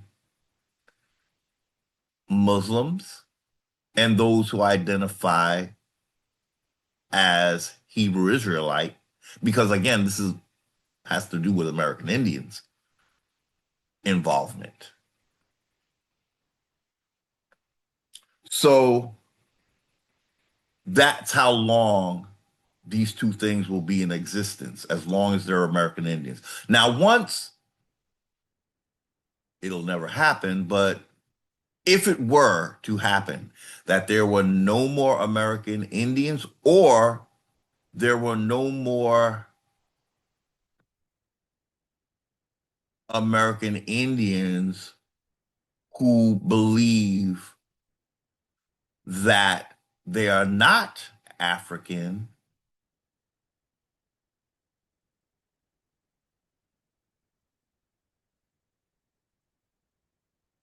there will always be these two things. As long as there are Americans, uh, American Indians, period. No matter what we believe, okay? As long as there's American Indians here, there's these two things are going to, because there has to be a constant distraction from American Indians just focusing on the fact that they don't have any land ownership whatsoever. So there has to be a distraction. And it has to involve the two, I want to call them like the two parents of Christianity. Although Christianity came first in history, the other two monotheistic religions are really claiming to have like a bloodline, whereas Christians, again, are adopted. Christians are not seen as bloodline when you in that reality. Now, again, I'm not saying I'm just going with that narrative. Okay, I'm not validating or invalidating. I'm just saying in that narrative, they believe in a bloodline that exists. And that is Abraham's bloodline. So you have to be either Ishmael or Isaac to be of the Abrahamic bloodline.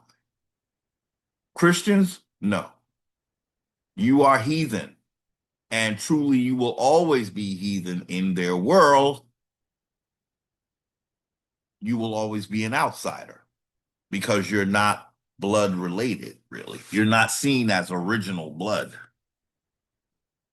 So Christians will never get any religious exemption because they're not really seen as religious. They're adoptees. That's what you are, Christians. You're adopted by the two major religions, and they don't see you. They don't even see your savior like you do. And if you were conscious, you'd realize that that is a huge problem. A huge problem. It is one of the reasons why you did not get a religious exemption, where I can almost guarantee you those who identify as Hebrew Israelites for real, and Muslims, I know that they were allowed religious exemptions if they wanted. Yeah, some people really believed, the hype, and they got it regardless. But if you did not want to get it and you were able to produce that you were Islamic or Hebrew, uh, Black Hebrew. See, I'm only talking about really the, people of color on this channel. Really, really, really. I mean, I think we know that Caucasian Hebrews don't have to do anything they don't want to do, really. So that's, but we're concerned with those American Indians who think that they are Hebrew Israelite. Uh, yeah, you were heathen. If you're American originating, you are heathen. So let's try to move on because we done wasted more time than I wanted to. But we did want to look at the legend here to see, who was the larger group of Indians, Algonquins. Who were the Algonquins? Every American Indian I am beginning to see were originally Algonquin. And that is why it was so important to do what they did with Powhatan in terms of kidnapping his daughter, forcing a crown on his head where he really would not have agreed to that. But in their world, it meant something. It meant subjugation or submitting oneself to the crown. So that means they knew that Powhatan wouldn't knowingly accept their domination. He wouldn't. He would never have agreed to Virginia being, given to foreigners. Because look at how his people are being treated still to this day. Okay, so this is actually what we wanted to really briefly discuss. We want to address the notion that American Indians designed this legal system, and they had courts, and it was our courts, and blah blah blah. I don't think so, because I want to look at the very first Constitution of Virginia. And let's see if we can detect Indians having anything to do with that. But right now we do. I'm gonna leave this here and you read this because I do need to. Can I? Oh, I didn't want to stop the share, but I need to pause for a minute and I shall return. And this is not going to be a quick pause because I'm not going to stop the share. I'm just going to cut the mic, okay? And I shall be right back.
We're back and let's see if we can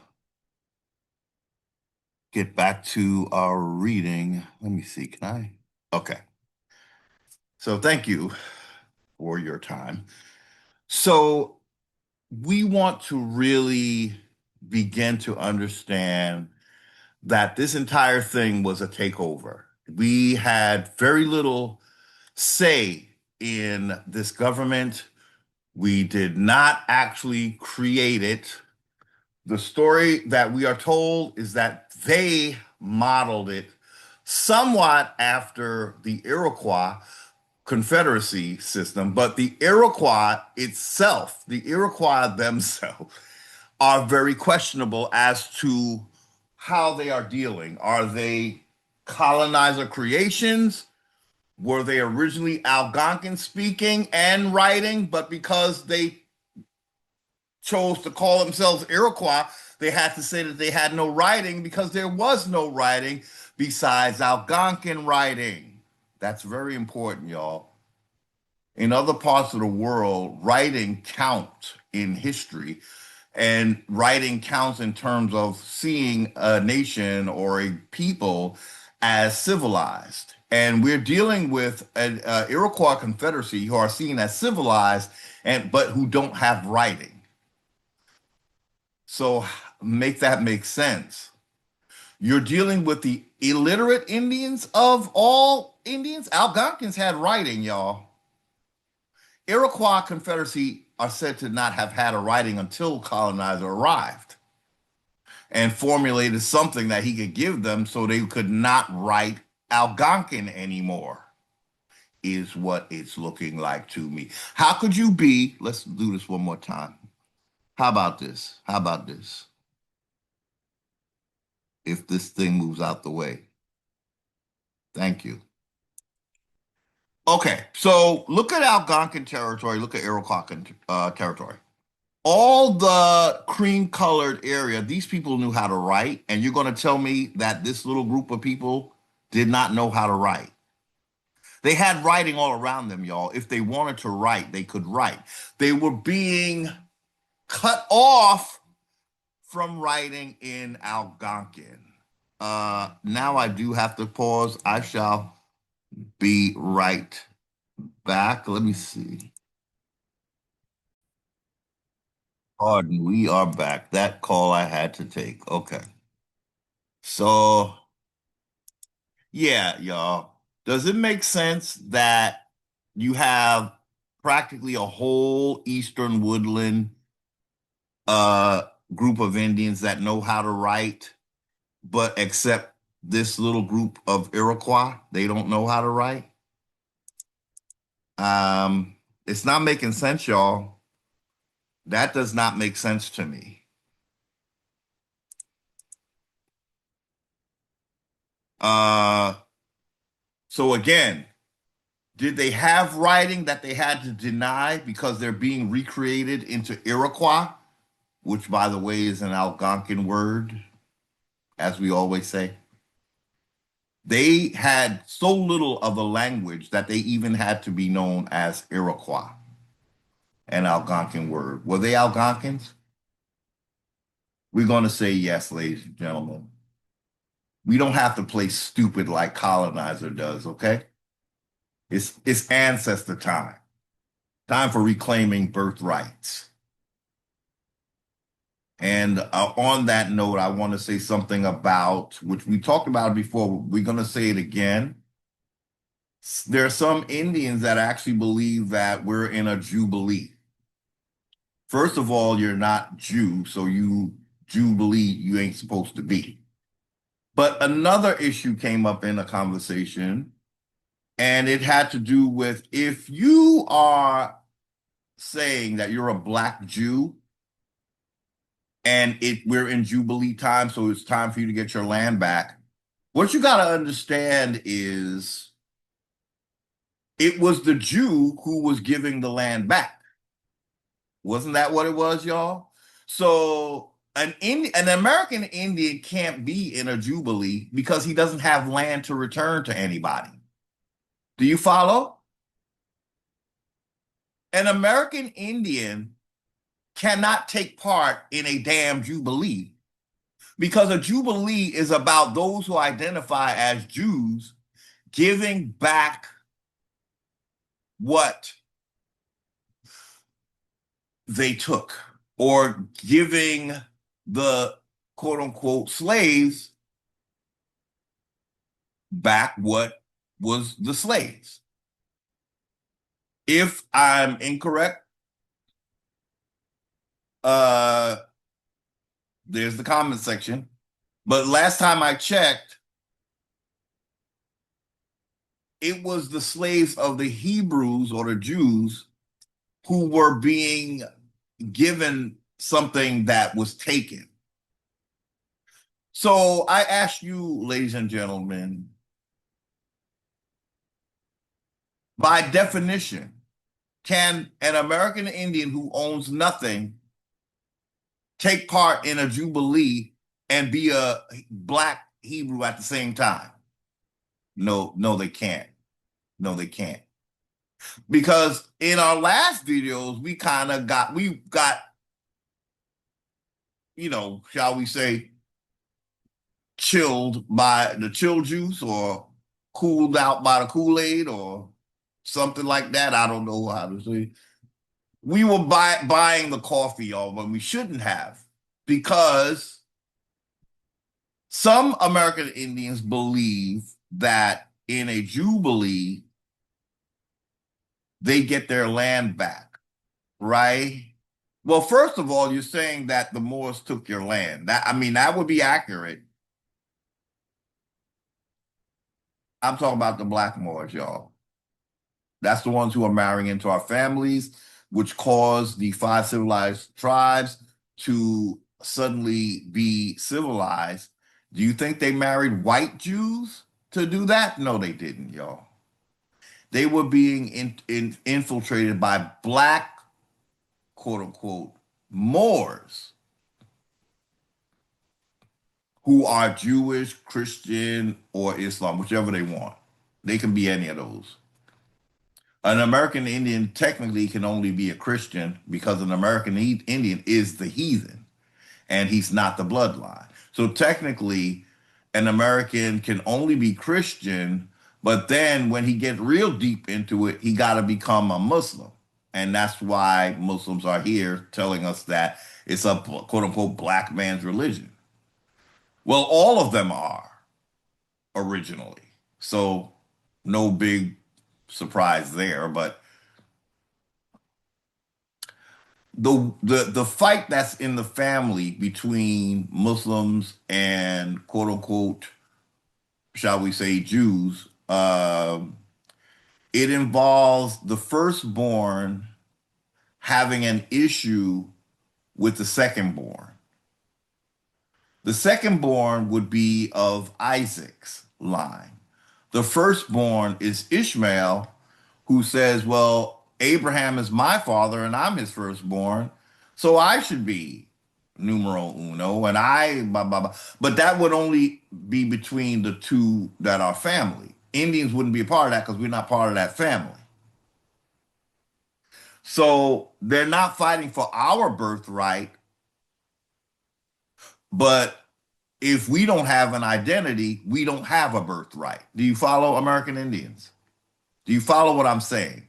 If you are identifying as either Ishmael or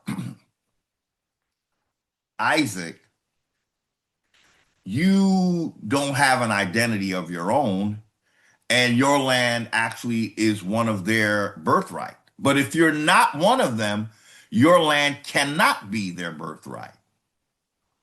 Do you follow? That's why it's important that you remain heathen, Algonquin. The other Indians are compromised. The five civilized tribes are compromised and they are basically non existent as people of color because they allowed the Mongolians to come and take over. And see, that's another thing that happens once you become civilized. Someone else comes and takes your place. What happened to the Indians that look like Ethiopians that Giovanni Verrazano described when he came to the South? What happened to those Indians that look Ethiopian? Because now they look Mongolian. What happened is the original civilized tribes went underground and they allow the Mongolians to take their place. Yep. Because now they're agreeing that they're from Africa. So what are the civilized tribes doing? They're taking us back to the bullshit, y'all. I'm sorry I have to name you guys again. You can always get out by reclaiming your Algonquin just as quickly as you claim Mali. So that's the Cherokee, Chickasaw, Choctaw, Creek, and Seminole. These are the Indians that are now claiming to be from Mali. These are the Indians you don't see in the five civilized tribes, although they will claim to be of the five civilized tribes. They are the slaves. Do we need American Indians to identify as slaves, y'all, or do we need them to identify as prisoners of war so that they can get their land back? Which one do you think we should be, y'all? And I'm here to tell you that Algonquins were not part of the civilized tribes, and Algonquins are definitely not Iroquois. So what kind of Indian do you have to be to claim your land back? Do the math. You're not going to get your land back as a civilized tribe, y'all. You're not going to get your land back as an Iroquois, but even if you did, look how much you get back. Right there on the screen.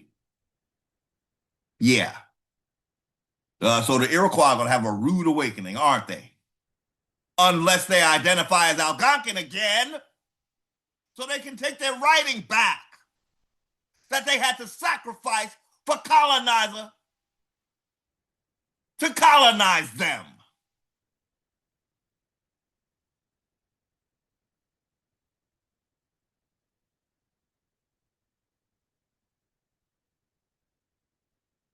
Okay.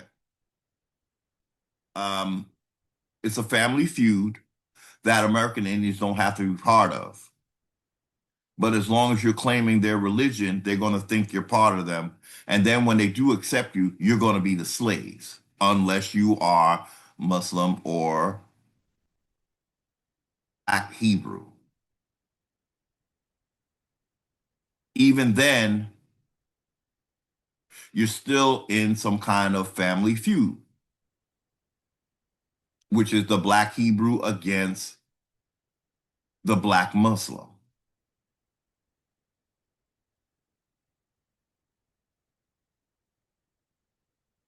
The fighting won't stop until they wipe out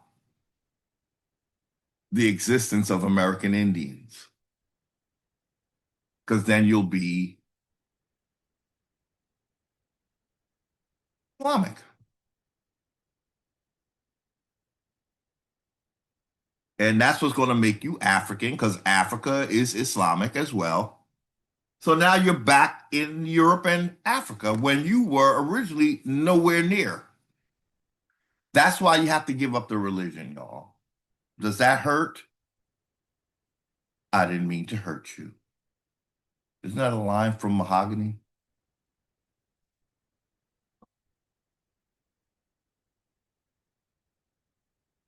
Let's go to, and I think we're going to quickly see that this could not have been something that American Indians came from. This is the first Constitution of Virginia, y'all. So is the government of Virginia based on this Constitution? I would think so, right? So the courts and all of that some American Indians believe we created, did we really? Well, let's read the Constitution to see if we can get some clues. This is a transcription of the first Virginia Constitution of June 29th, 1776. Okay, so if they didn't have a constitution before that, what did they have? But this is the first Virginia Constitution.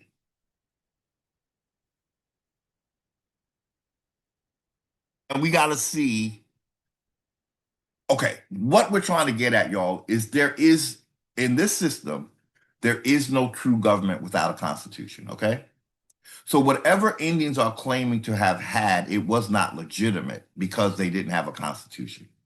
Now, it would, uh, in other words, we couldn't use that because we don't have proof of it. Courts only, you don't have a set of laws that you, what we would need, ladies and gentlemen, is something where American Indians are showing how we became quote unquote Republican and how we became quote unquote Democrats or whatever. And I'm here to tell you that doesn't exist because originally American Indians did know nothing about no damn republic and they didn't know nothing about no damn democracy. So, but here's the official beginning of any government system in Virginia that all those who reside in Virginia understood. Okay. In a general convention begun and beholden at the Capitol. Now, I don't know that Indians had capitals. That's something foreign, right? Well, Virginia is foreign. Look, again, how did Virginia come about? Kidnapping Powhatan's daughter had something to do with it. Forcing a crown on his head had something to do with it.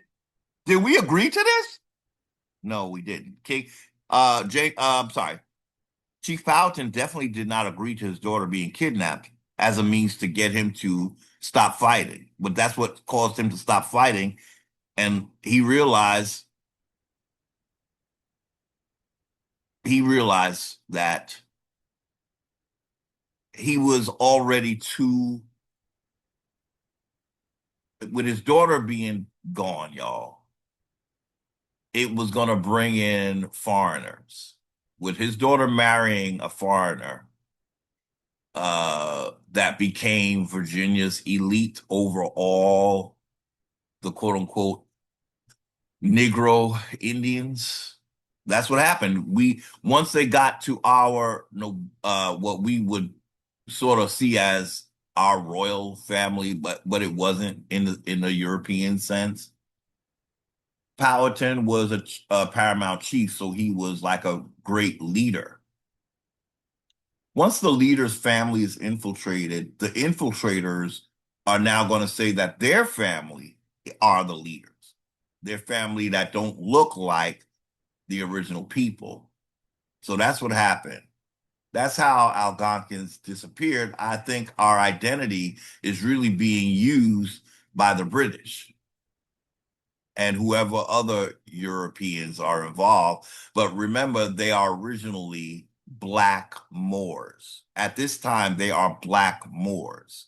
When you see this Constitution, it is a Black Moor type of deal, okay? So let's read this again. Sorry for stopping. In a general convention begun and holden at the Capitol in the city of Williamsburg, that's also not very American Indian. We saw the names of these chiefs. Is William one of them? No. So if we have a city of Williamsburg, is that American Indian? No. So the whole thing already is not sounding very American Indian to me. Okay. So it begun and beholden and was beholden at the Capitol in the city of Williamsburg on Monday, the 6th day of May, 1776, and continued by adjournments to the blank day of June following. Okay. A constitution or form of government. Okay, so this is the government, right? Now we want to determine, did Indians create this form of government that they just said, right? They said a constitution is a form of government. Did Indians create this form of government? Let's try to read.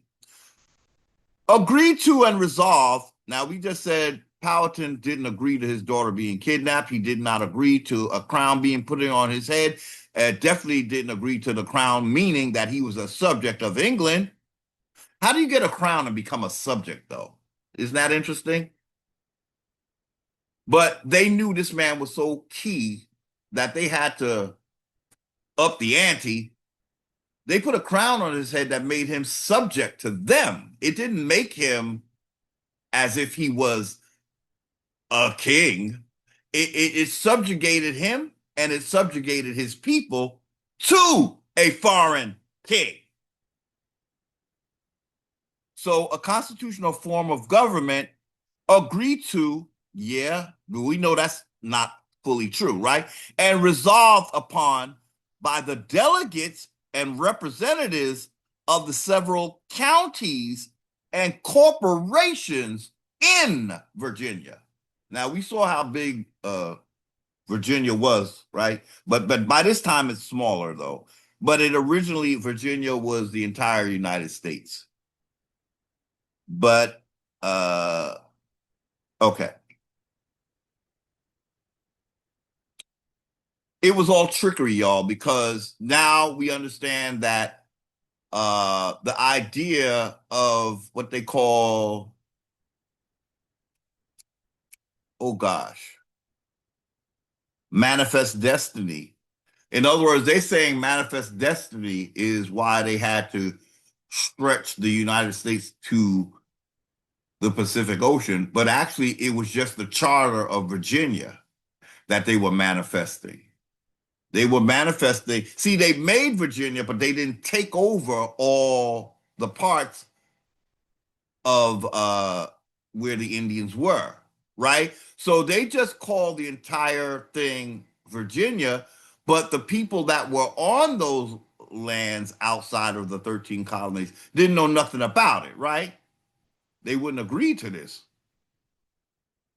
But once they put a crown on Powhatan's head, that to them that meant that all his land belongs to them, no matter what the people think, no matter what Powhatan think.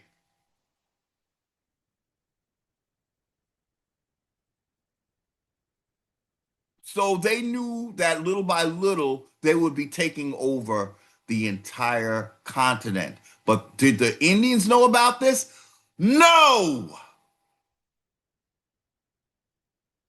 Did we agree to these forms of government? No. Especially if you're a Virginia Indian.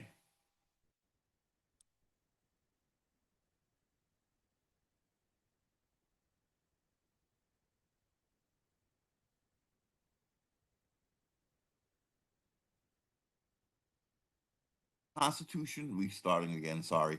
A constitutional form of government agreed to and resolved upon by the delegates and representatives of the several counties and corporations of Virginia. Whereas George, the third king, he's the third king of Great Britain and Ireland, and elector of Hanover, heretofore entrusted with the exercise of the kingly officer in this government hath endeavored to prevent the same into a detestable and insupportable tyranny by putting his negative on laws and most wholesome and necessary, the most wholesome and necessary for the public good. Okay, so ladies and gentlemen, if you if you understood what we just read, you will understand that Powhatan had nothing to do with Virginia at this time. King George of Great Britain and Ireland did. So, as we have always said, ladies and gentlemen, Indians were not subject to Great Britain, but Great Britain Negroes and Caucasians, but that's the two Negroes in America, y'all.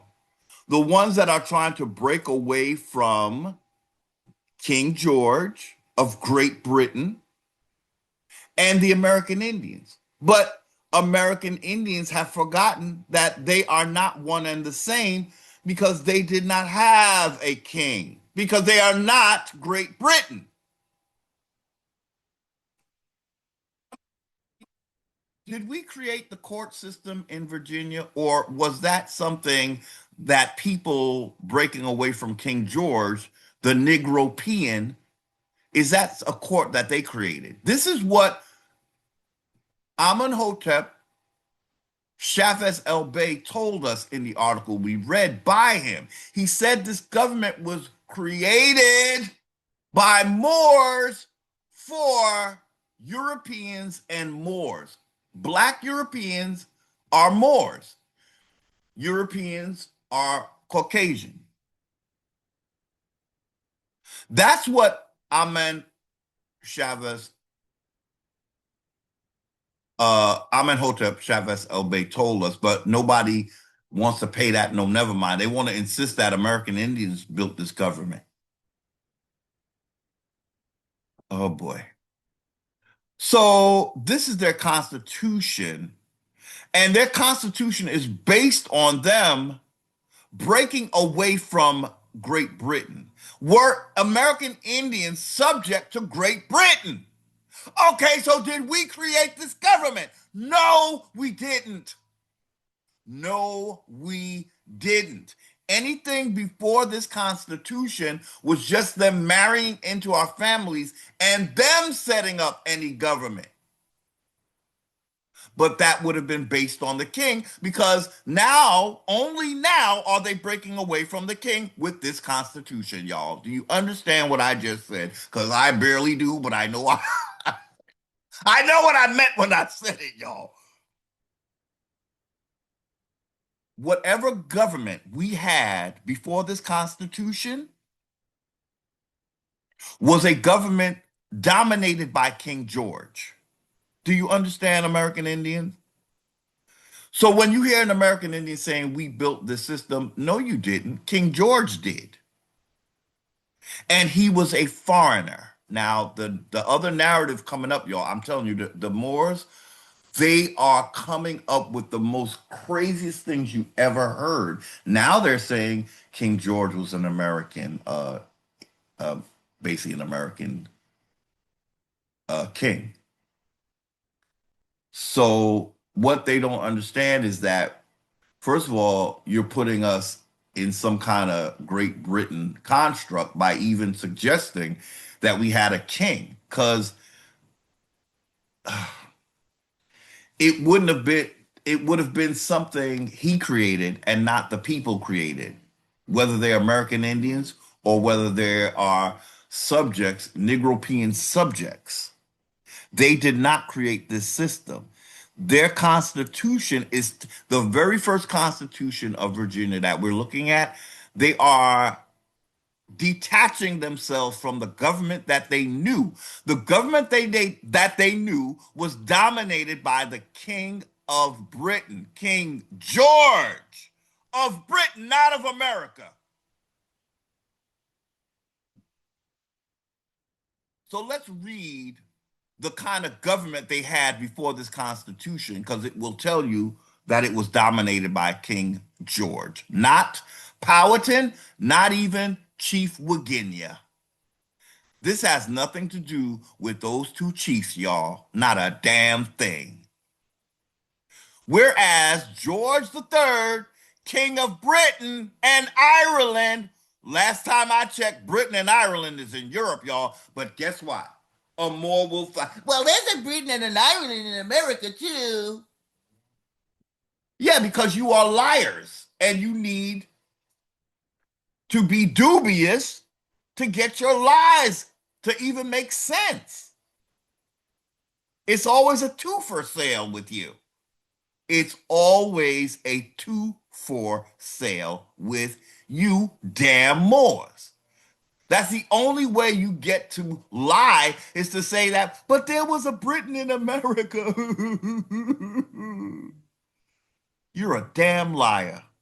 Remember, you had to discover America, you damn fool, you God-forsaken demon, you. Remember, you had to discover America, you. Oh, so you didn't know it existed. let's say that the right way. You knew it existed, but you denied the existence of America. You ran with the out of Africa. That whole Africa thing is coming from Moors, y'all. Europeans would let's be logical. Europeans would say that Europe was the first, wouldn't they? Wouldn't a European probably want to just go with like the Moors do? Just go with where you're from and make that first? Why would a European want to say they came from Africa and Africa civilized them and we didn't know nothing before Africa came? So when I tell you we are being dominated by Moors, why do you have a problem with it? It's the narrative that we have that's the dominating thing that's dominating us. I'm not saying they're manhandling us like physically. Oh, God forbid. What they're doing is bulldozing over history to make it what they want to make it. Back when they were dominating Europe and Asia, Africa was the only thing that they spoke of. But now that American Indians are waking up, they got to establish a dominance over us too. So now they have to act like they did know we existed, though they didn't say nothing to the rest of the world. Yeah, and that was the betrayal. That's what I want to say in this video as well, y'all. When you wonder, what did the Moors do, brother Heru? Why are you always talking against the Moors? What did they do? They just every time they talk, they tell us how great we were. Yeah, well, that's the ego rub to get you to bite. You can't get the flies without the honey, the bees without the honey, y'all. So, what did the Moors do that was so very wrong, so much of an offense to those that they say are their brethren, their brothers? What the Moors did, ladies and gentlemen, was deny you your firstborn place. That is the crime that a Moor committed against American Indians. He denied before the world of all these kingships that they had going on in Asia and Europe. They denied that America even existed. That is what the Moors did to you, American Indians. The white man didn't do that. The white man actually did not know America existed because he was being dominated by a Negro who told him that it was everything out of Africa. So then white people did start to honor Africa a little bit.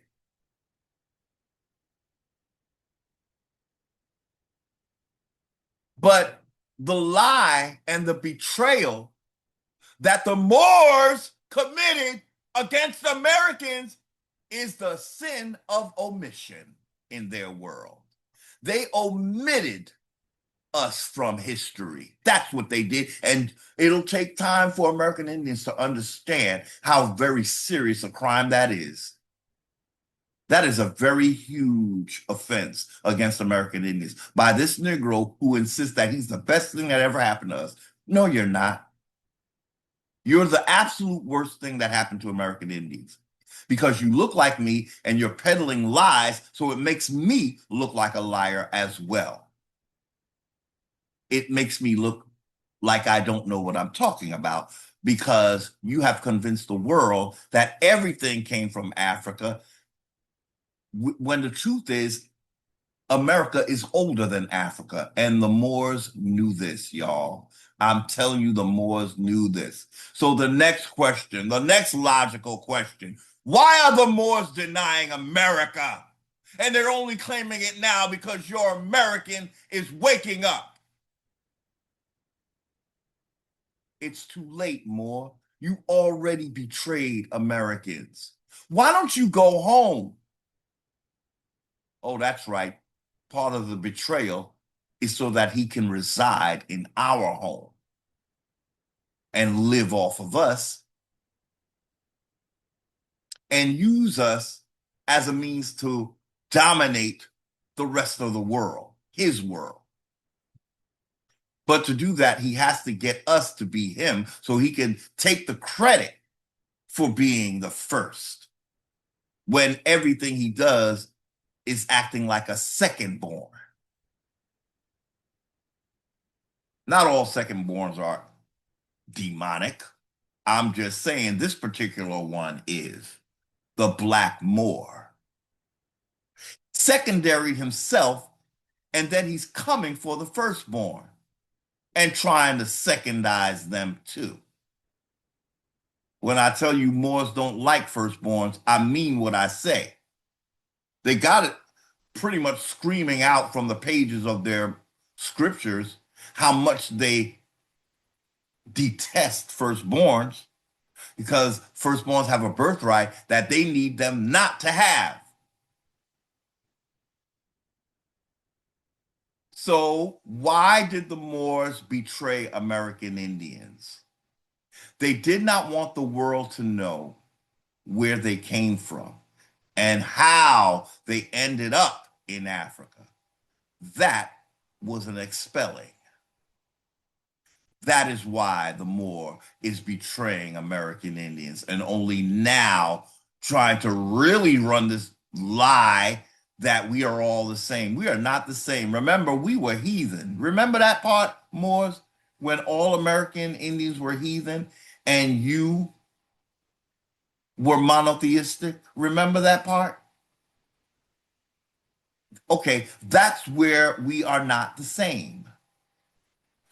You have to uh, you have to insult yourself, your own intelligence, by saying that what makes us the same is because we look like each other? Are you fucking kidding me?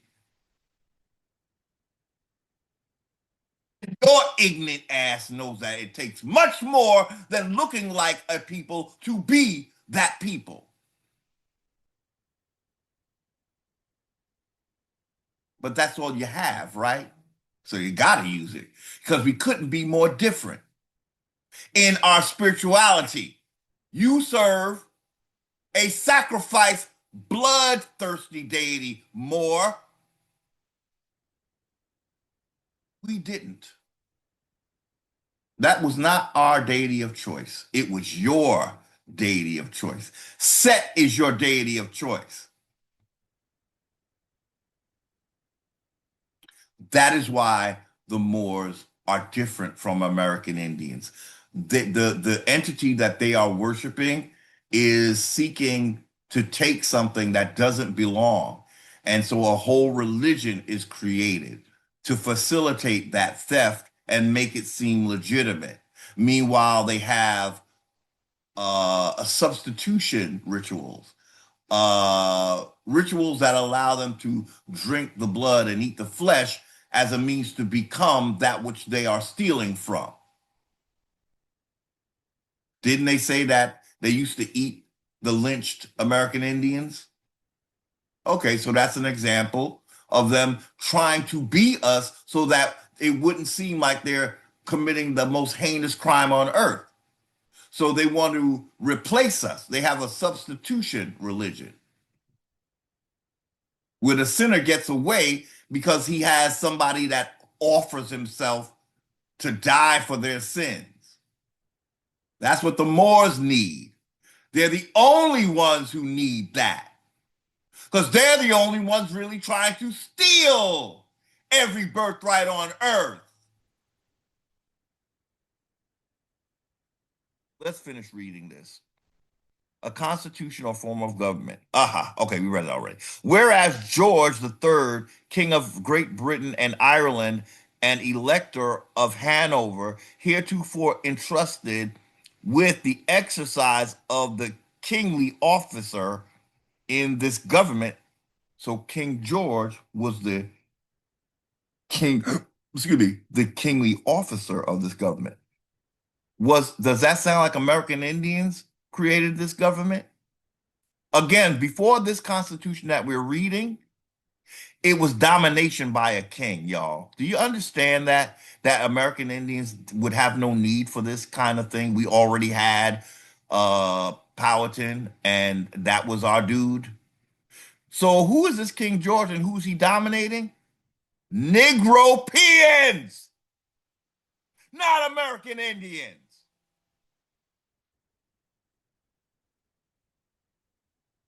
So he is the kingly officer of this government that the people are now trying to take away from him. The Negropeans, not the American Indians.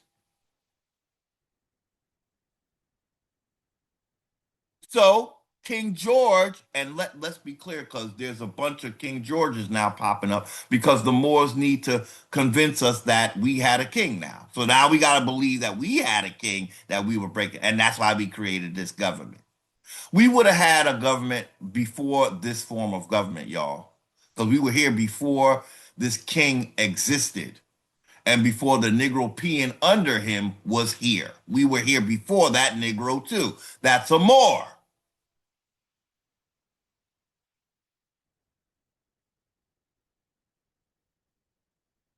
So again, now they have there is a YouTube channel where the YouTuber is pushing the idea of that there was a someone named George Gillespie. I'm sorry, I had to say it because uh, this is the only King George that began people, the Negro peons. This is where they begin to break away from this king. But now the Moors have to convince us that that was our king. That King George was our king. But they can't quite name this King George because he already has a history of being German. So now they have to say, oh, he stole his identity. Give me a break. Come on, y'all. Come on now. This King George is the real deal, y'all. I don't know about any other King Georges that these people were trying to break away from, y'all.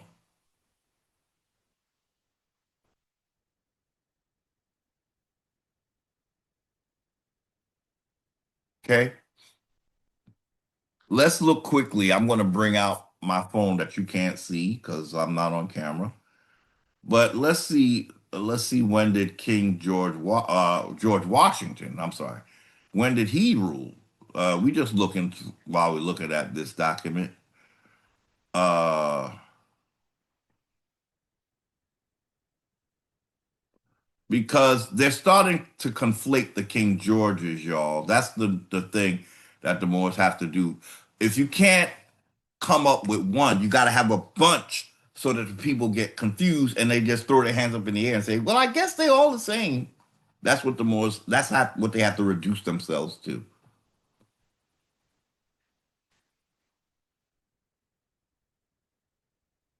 When did George Washington become president? Okay, 1789, y'all.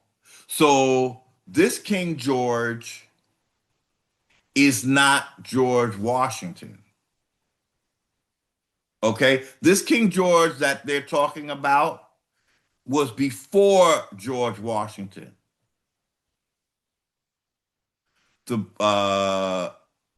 On April 30th, 1789, George Washington, standing on the balcony of Federal Hall on Wall Street in New York, took his oath of office as the first president of the United States. Oh my goodness.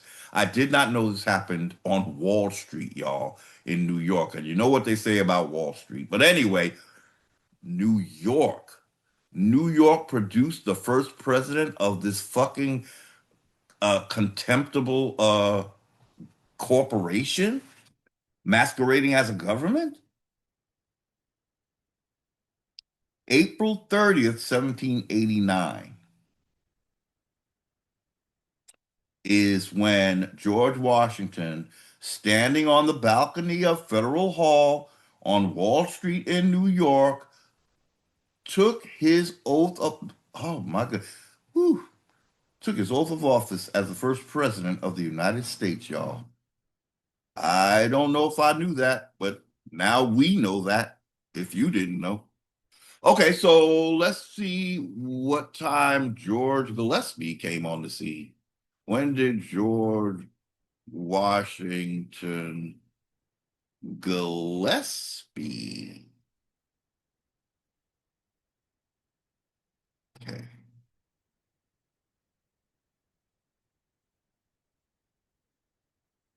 Oh, wait. Let's do this again. When,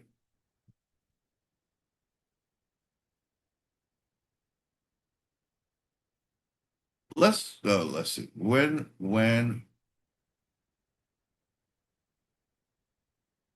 was George Gillespie born? How about that?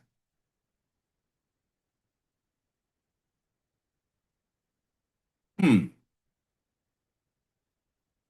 Now he was born early, y'all, but he's still not okay. What I'm reading is George Gillespie was born January 21st, 1613. The prominent Scottish theologian and Westminster Assembly member was born on January 21st, 1613 in Kirkcaldy, Scotland, son of minister John Gillespie. Now, this is a different one because the one that we read of, or I read of, was in the 1700s. But this one is squarely Scottish based. He's not American, right? But then that's when they're gonna say, "Well, Scotland is in America." Please stop it. Please stop it. Virginia was the first thing, not Nova Scotia. Okay, it was called Virginia. Let's see. We're going all over the place, y'all. But let's see. When was Nova Scotia? When was Nova Scotia founded? 1621. Virginia was founded in like 1609. That big map of Virginia.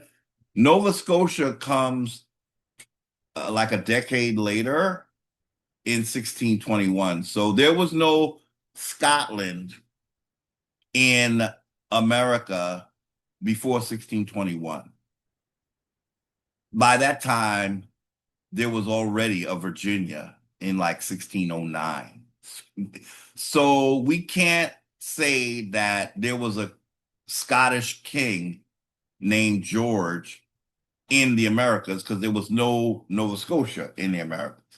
The first thing we have was Virginia. Okay? No George associated with that. Even the George we just read about was born in 1613. Virginia was founded in 1609. So that was a George Gillespie we just read about.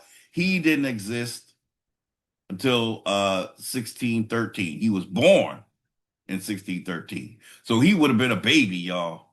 He wasn't able to do no business, okay? Uh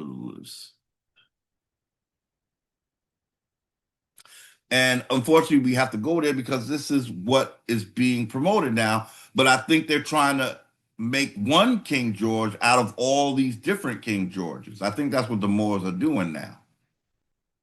Uh, when was Gillespie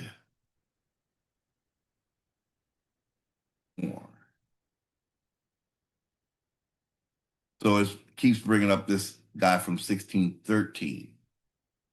But there's another one, y'all, that existed later on. Oh, he was a reverend, this George Gillespie. Uh,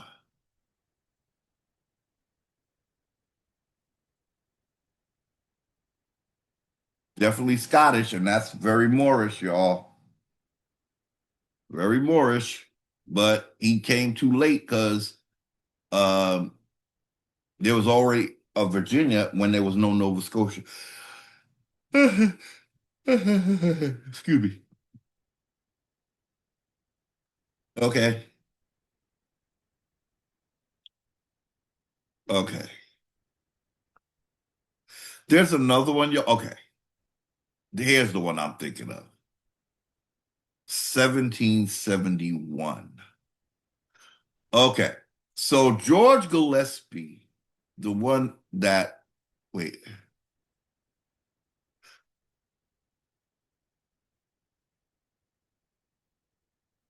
okay, so there's so many of them that is, because there's one that's, uh, let me see. There's one from 1683 that's born in Close Burn, Dumfries, in Galloway, Scotland on 1683. So this is the one born in 1683. The other one was born in 1613. So he was born to George Gillespie and Anne Nice Garner. Okay. But he's not considered a king. You see, this is on ancestry.com. There's a George Gillespie in 1683. He's from Scotland, but he died in Delaware. Okay, so that's another one. So we have a George Gillespie from 1613, I think is the earliest. Then now this one is 1683. Uh, there's there's another one from the 1700s, y'all.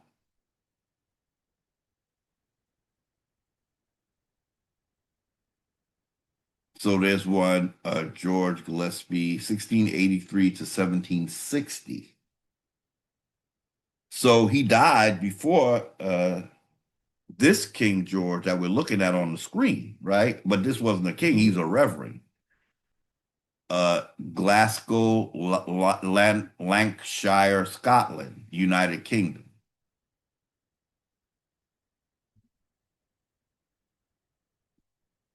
Okay. So, yeah, so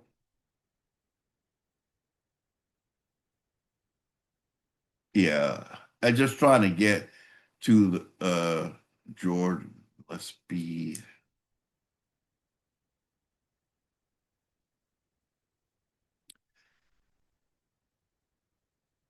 okay. Okay. Yeah, I'm not finding the one from the 1700s right now, but we have to move on, right? So let us move on. We don't have a whole lot of time, so we have to yeah, this 1613 guy is all over the place, but I'm not finding one from the 1700s. Okay. Um so let's move on, y'all. Let's move on. Maybe we'll link the one from the 1700s. But the point is the one that had any kind of, I want to say, revolutionary results was this King George of Great Britain. So, okay. The other Georges that we're seeing did not have this massive effect on the United States like this king did. It's looking what happened that the 13 colonies were all under this tyrannical, see the word tyranny right here? He was known as a tyrannical. So would Indians uh have wanted this tyranny? Would we have wanted any of this? It just plopped itself on our land, y'all. And I believe once they got rid of the dominating kings, I think what they had were agents of the crown that started to rebuild this government from under this tyranny. But what they built took place and became tyrannical over American Indians. Now, this tyranny is over black Negropeans. This tyranny of is King George. Of course, American Indians won't fare well in this tyranny either. But our tyranny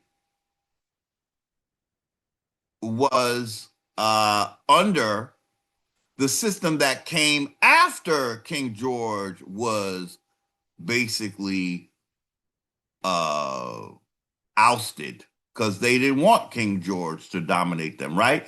So once they got rid of King George, what I'm saying is then they began to focus on dominating American Indians. They were being dominated by King George. We were being dominated by them. You see what I'm saying? So they ended their tyranny under King George, but then they began their tyranny over us, American Indians. You see, that's how that went. So again, they said he had a tyranny by putting his negative over their laws, negative on laws, the most wholesome and necessary for the public good. So in their system, where they later turned on American Indians, I guess they weren't too nice to American Indians here either. Why would they suddenly turn on American Indians after they get rid of King George? They must not have been treating Indians very well either. Okay? If anything, they used us to help, maybe to help get rid of King George. Maybe, I don't know. But then they turned on us. And this, again, would have been a lot of black Negropeans. Even Ben Franklin is telling you, well, at that point, he was saying that he didn't want this very swarthy America to be more swarthy than it already was, which he's talking about American Indians being swarthy or dark skinned. By denying his governors, right? So where did governorhood come from? A king, right? So by denying the first governors were for a king, the first governors in the Americas, not for American Indians, but from a European king named King George. Oh well, yeah, would have been King James and then King George, or you know, it just came with the kingship of Great Britain, whoever the king was. Okay, by denying his governors permission to pass laws of immediate and pressing importance unless suspended in their operation for his assent, and when so suspended, neglecting to attend to them for many years. So he didn't have his governors doing things for the like public good, like except when it was for his assent. But then when it was something for the people, it would take many years. So look at this Constitution, y'all. The very first Constitution in the very first state, and we saw how large this state was, right? In 1609, at least. 1611, 1609. So he denied his governors permission to pass laws that were pressing. according to how the people felt about these laws that were they say were pressing. So the King George said that they're not that important. They could wait. Right now, it's all about my ascension and me. So that's something the people did not like about King George. By refusing to pass certain other laws unless the persons to be benefited by them would relinquish the inestimable right of representation in the legislature. So he would refuse King George. He's basically who Georgia is named after, this Ratchet King. So he refused to pass certain other laws unless the persons could be benefited by them. Stop being representatives in legislature. Um, let's read that again because it's something bad, y'all. It's just a little bit tricky trying to decipher what I don't understand the system too much.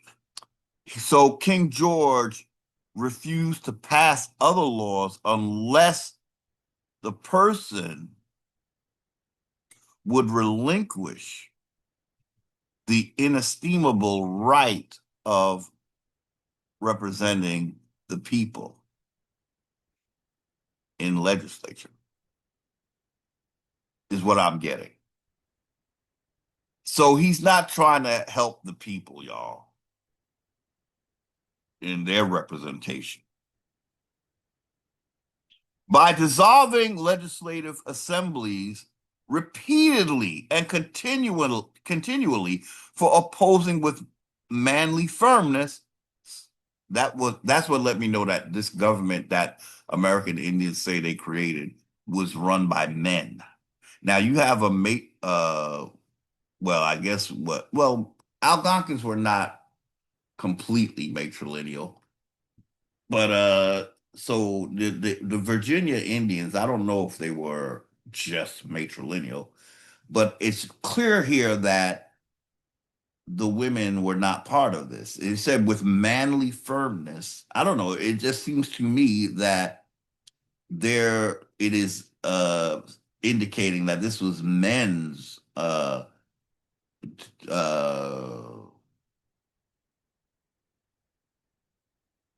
that were running shit by dissolving legislative assemblies repeatedly and continually for opposing with manly firmness his invasions of the rights of the people. So they felt they had rights that the king were not honoring. But the way part of this is told is that these people were ex-cons and stuff. But I guess by the time they become, they start feeling themselves, you know,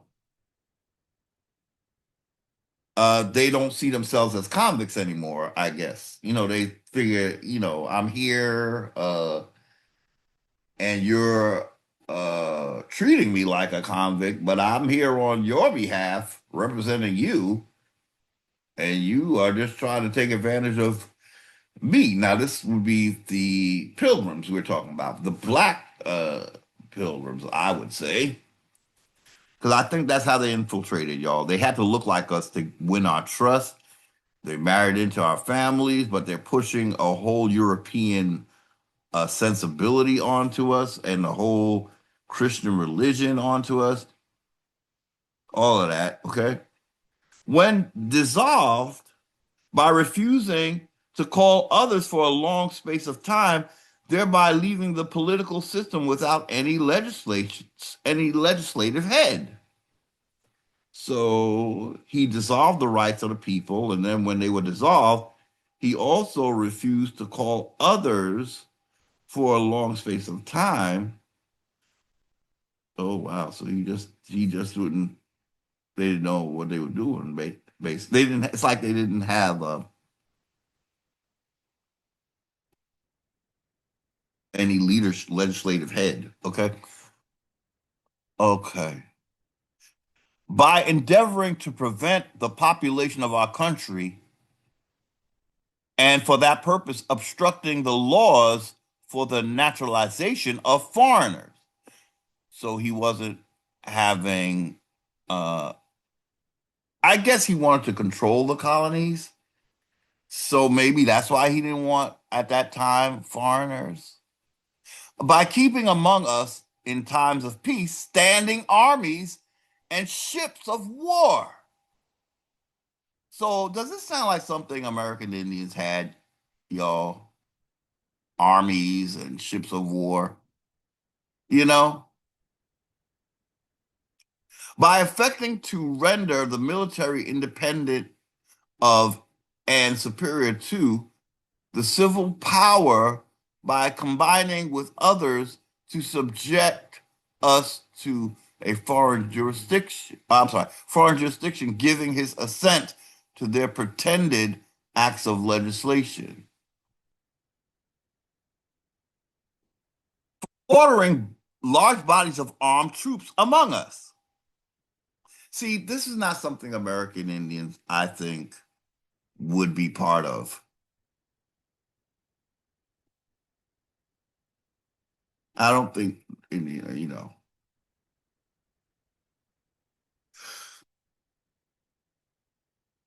Um, by cutting off our trade with all parts of the world. What they did again with the southern states who were trying to secede from the Union.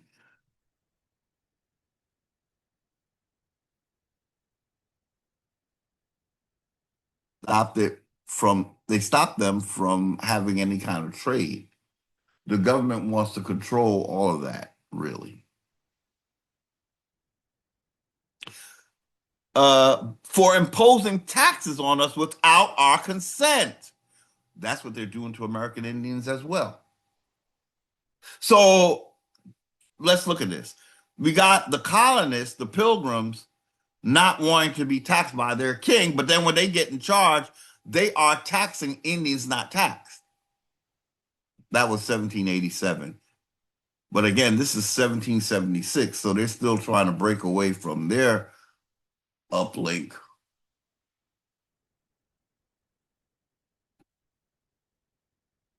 Y'all, I thought we would get much further, but I can see that we might just uh, leave it at this. Let's see. Is there? Yeah, there's a lot. Yeah. So we might not get to all of this, ladies and gentlemen, because I've started to trail off that time of the morning. I started earlier than usual, but because we did a lot of talking. So we're getting. Let's just at least finish this page. For cutting off our trade with all parts of the world, for imposing taxes on us without our consent, for depriving us of the benefits of trial by jury, for transporting us beyond seas to be tried for pretended offenses. See, this was key, y'all. This was key.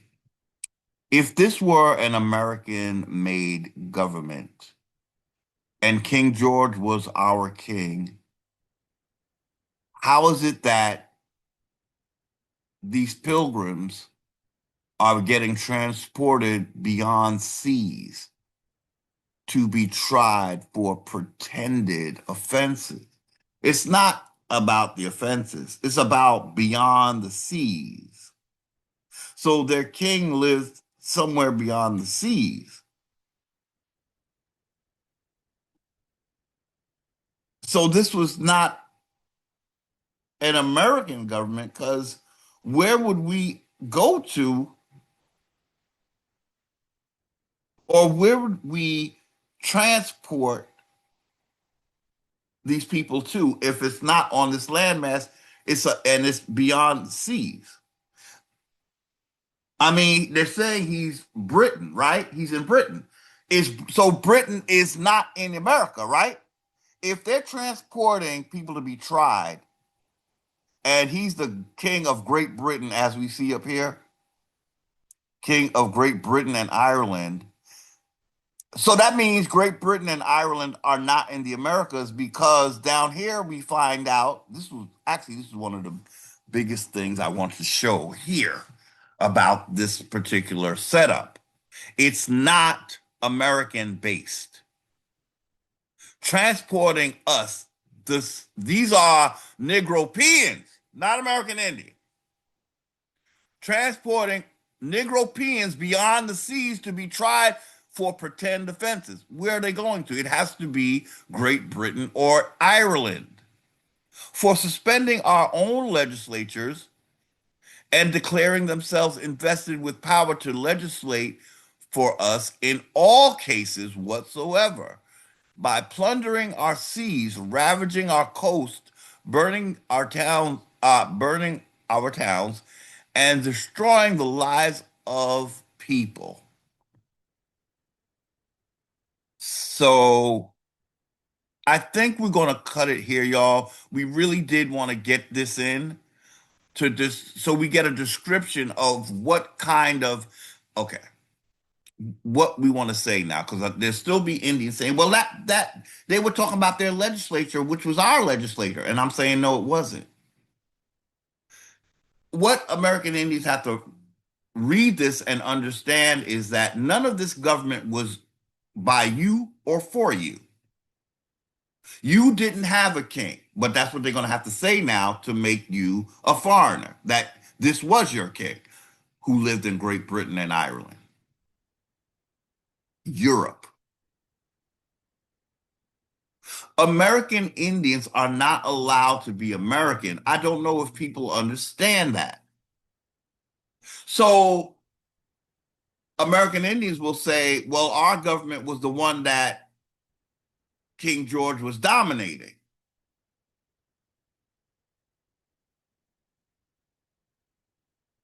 No, that's not what history is saying, y'all. Again, this is all taking place a little too late anyway, because Virginia is established in 1609, right? Um,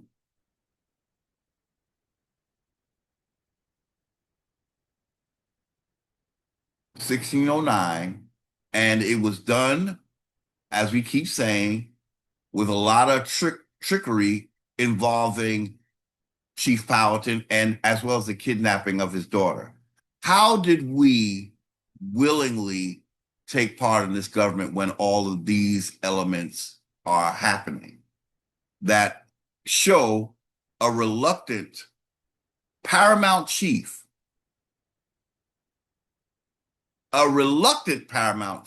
who has to be tricked into putting a crown on his head and have his daughter kidnapped? So that happened before this, right? So a tone was set, and we have to keep that same energy. This was not a government by Indians for Indians. It was people who were trying to break away from Britain, and then once they broke away from Britain, they treated American Indians even worse, because that's when we get an Indian removal. We're getting, so what it is the Moors among you have built this system, American Indians, and you were just along for the ride. And then when he got total dominance by breaking away from his king, he began to dominate you. He just needed you to get to co-sign, you civilized Indians. He just needed you to co-sign on his bullshit, and then later on it's going to be promoted that it was actually you American Indians who were coming for other American Indians. But no, it was a Negropean trying to break away from Europe and still defending Europe by not telling us what we're reading here. What, like, people seem to not have any clue that the very first constitutions were about breaking away from kings of Europe, not American chiefs, kings of Europe. We did not create this government, y'all. And this is why we read this, because we want to get an idea that the first constitution was not about us. It was about breaking away from a European king. The pilgrims were not trying to break away from us. They were trying to break away from European kings. When they did break away from the European kings is when we got disenfranchised. We did not create this system. This system fought to break away from its nobility and then took care and took over us. It wasn't very caring, I should say. So we're gonna leave it here for now, ladies and gentlemen, because I feel like I was going long enough where I'm a little tired, but we will continue.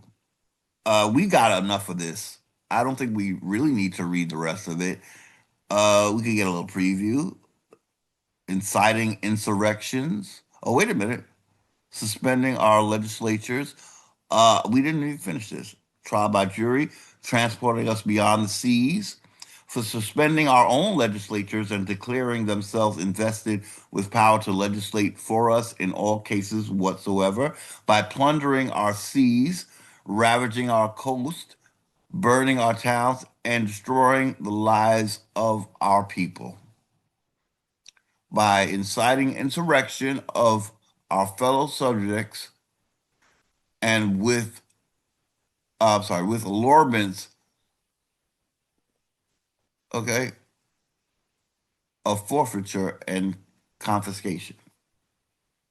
By prompting our Negroes to rise in arms among us, those very Negroes whom by an inhumane use of his negative, he hath refused us permission to exclude by law. Now that's interesting. By prompting our Negroes to rise in arms among us, those very Negroes whom by an inhuman use of his negative, he hath refused us permission to exclude by law. So they wanted to exclude Negroes. Now they're not saying we're Americans though. So let's not get too happy. Yeah. Uh, if this King George is in Britain and Ireland, he shouldn't have dominion over American Indian Negroes. So the Negroes are, they just might be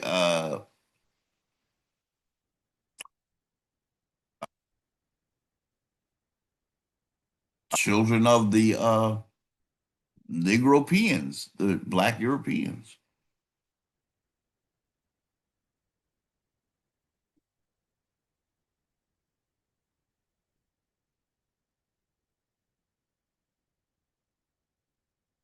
All right, we've taken a long enough pause.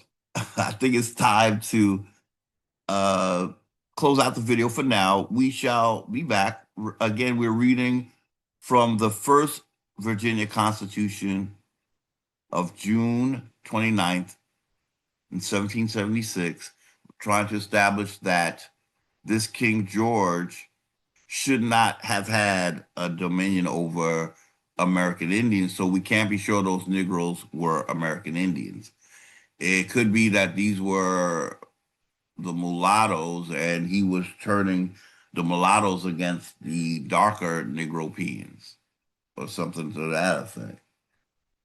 but the whole thing ends up being American Indians without land. Thank you for watching. Uh, we do have more to get to, and I think we'll get to that next time.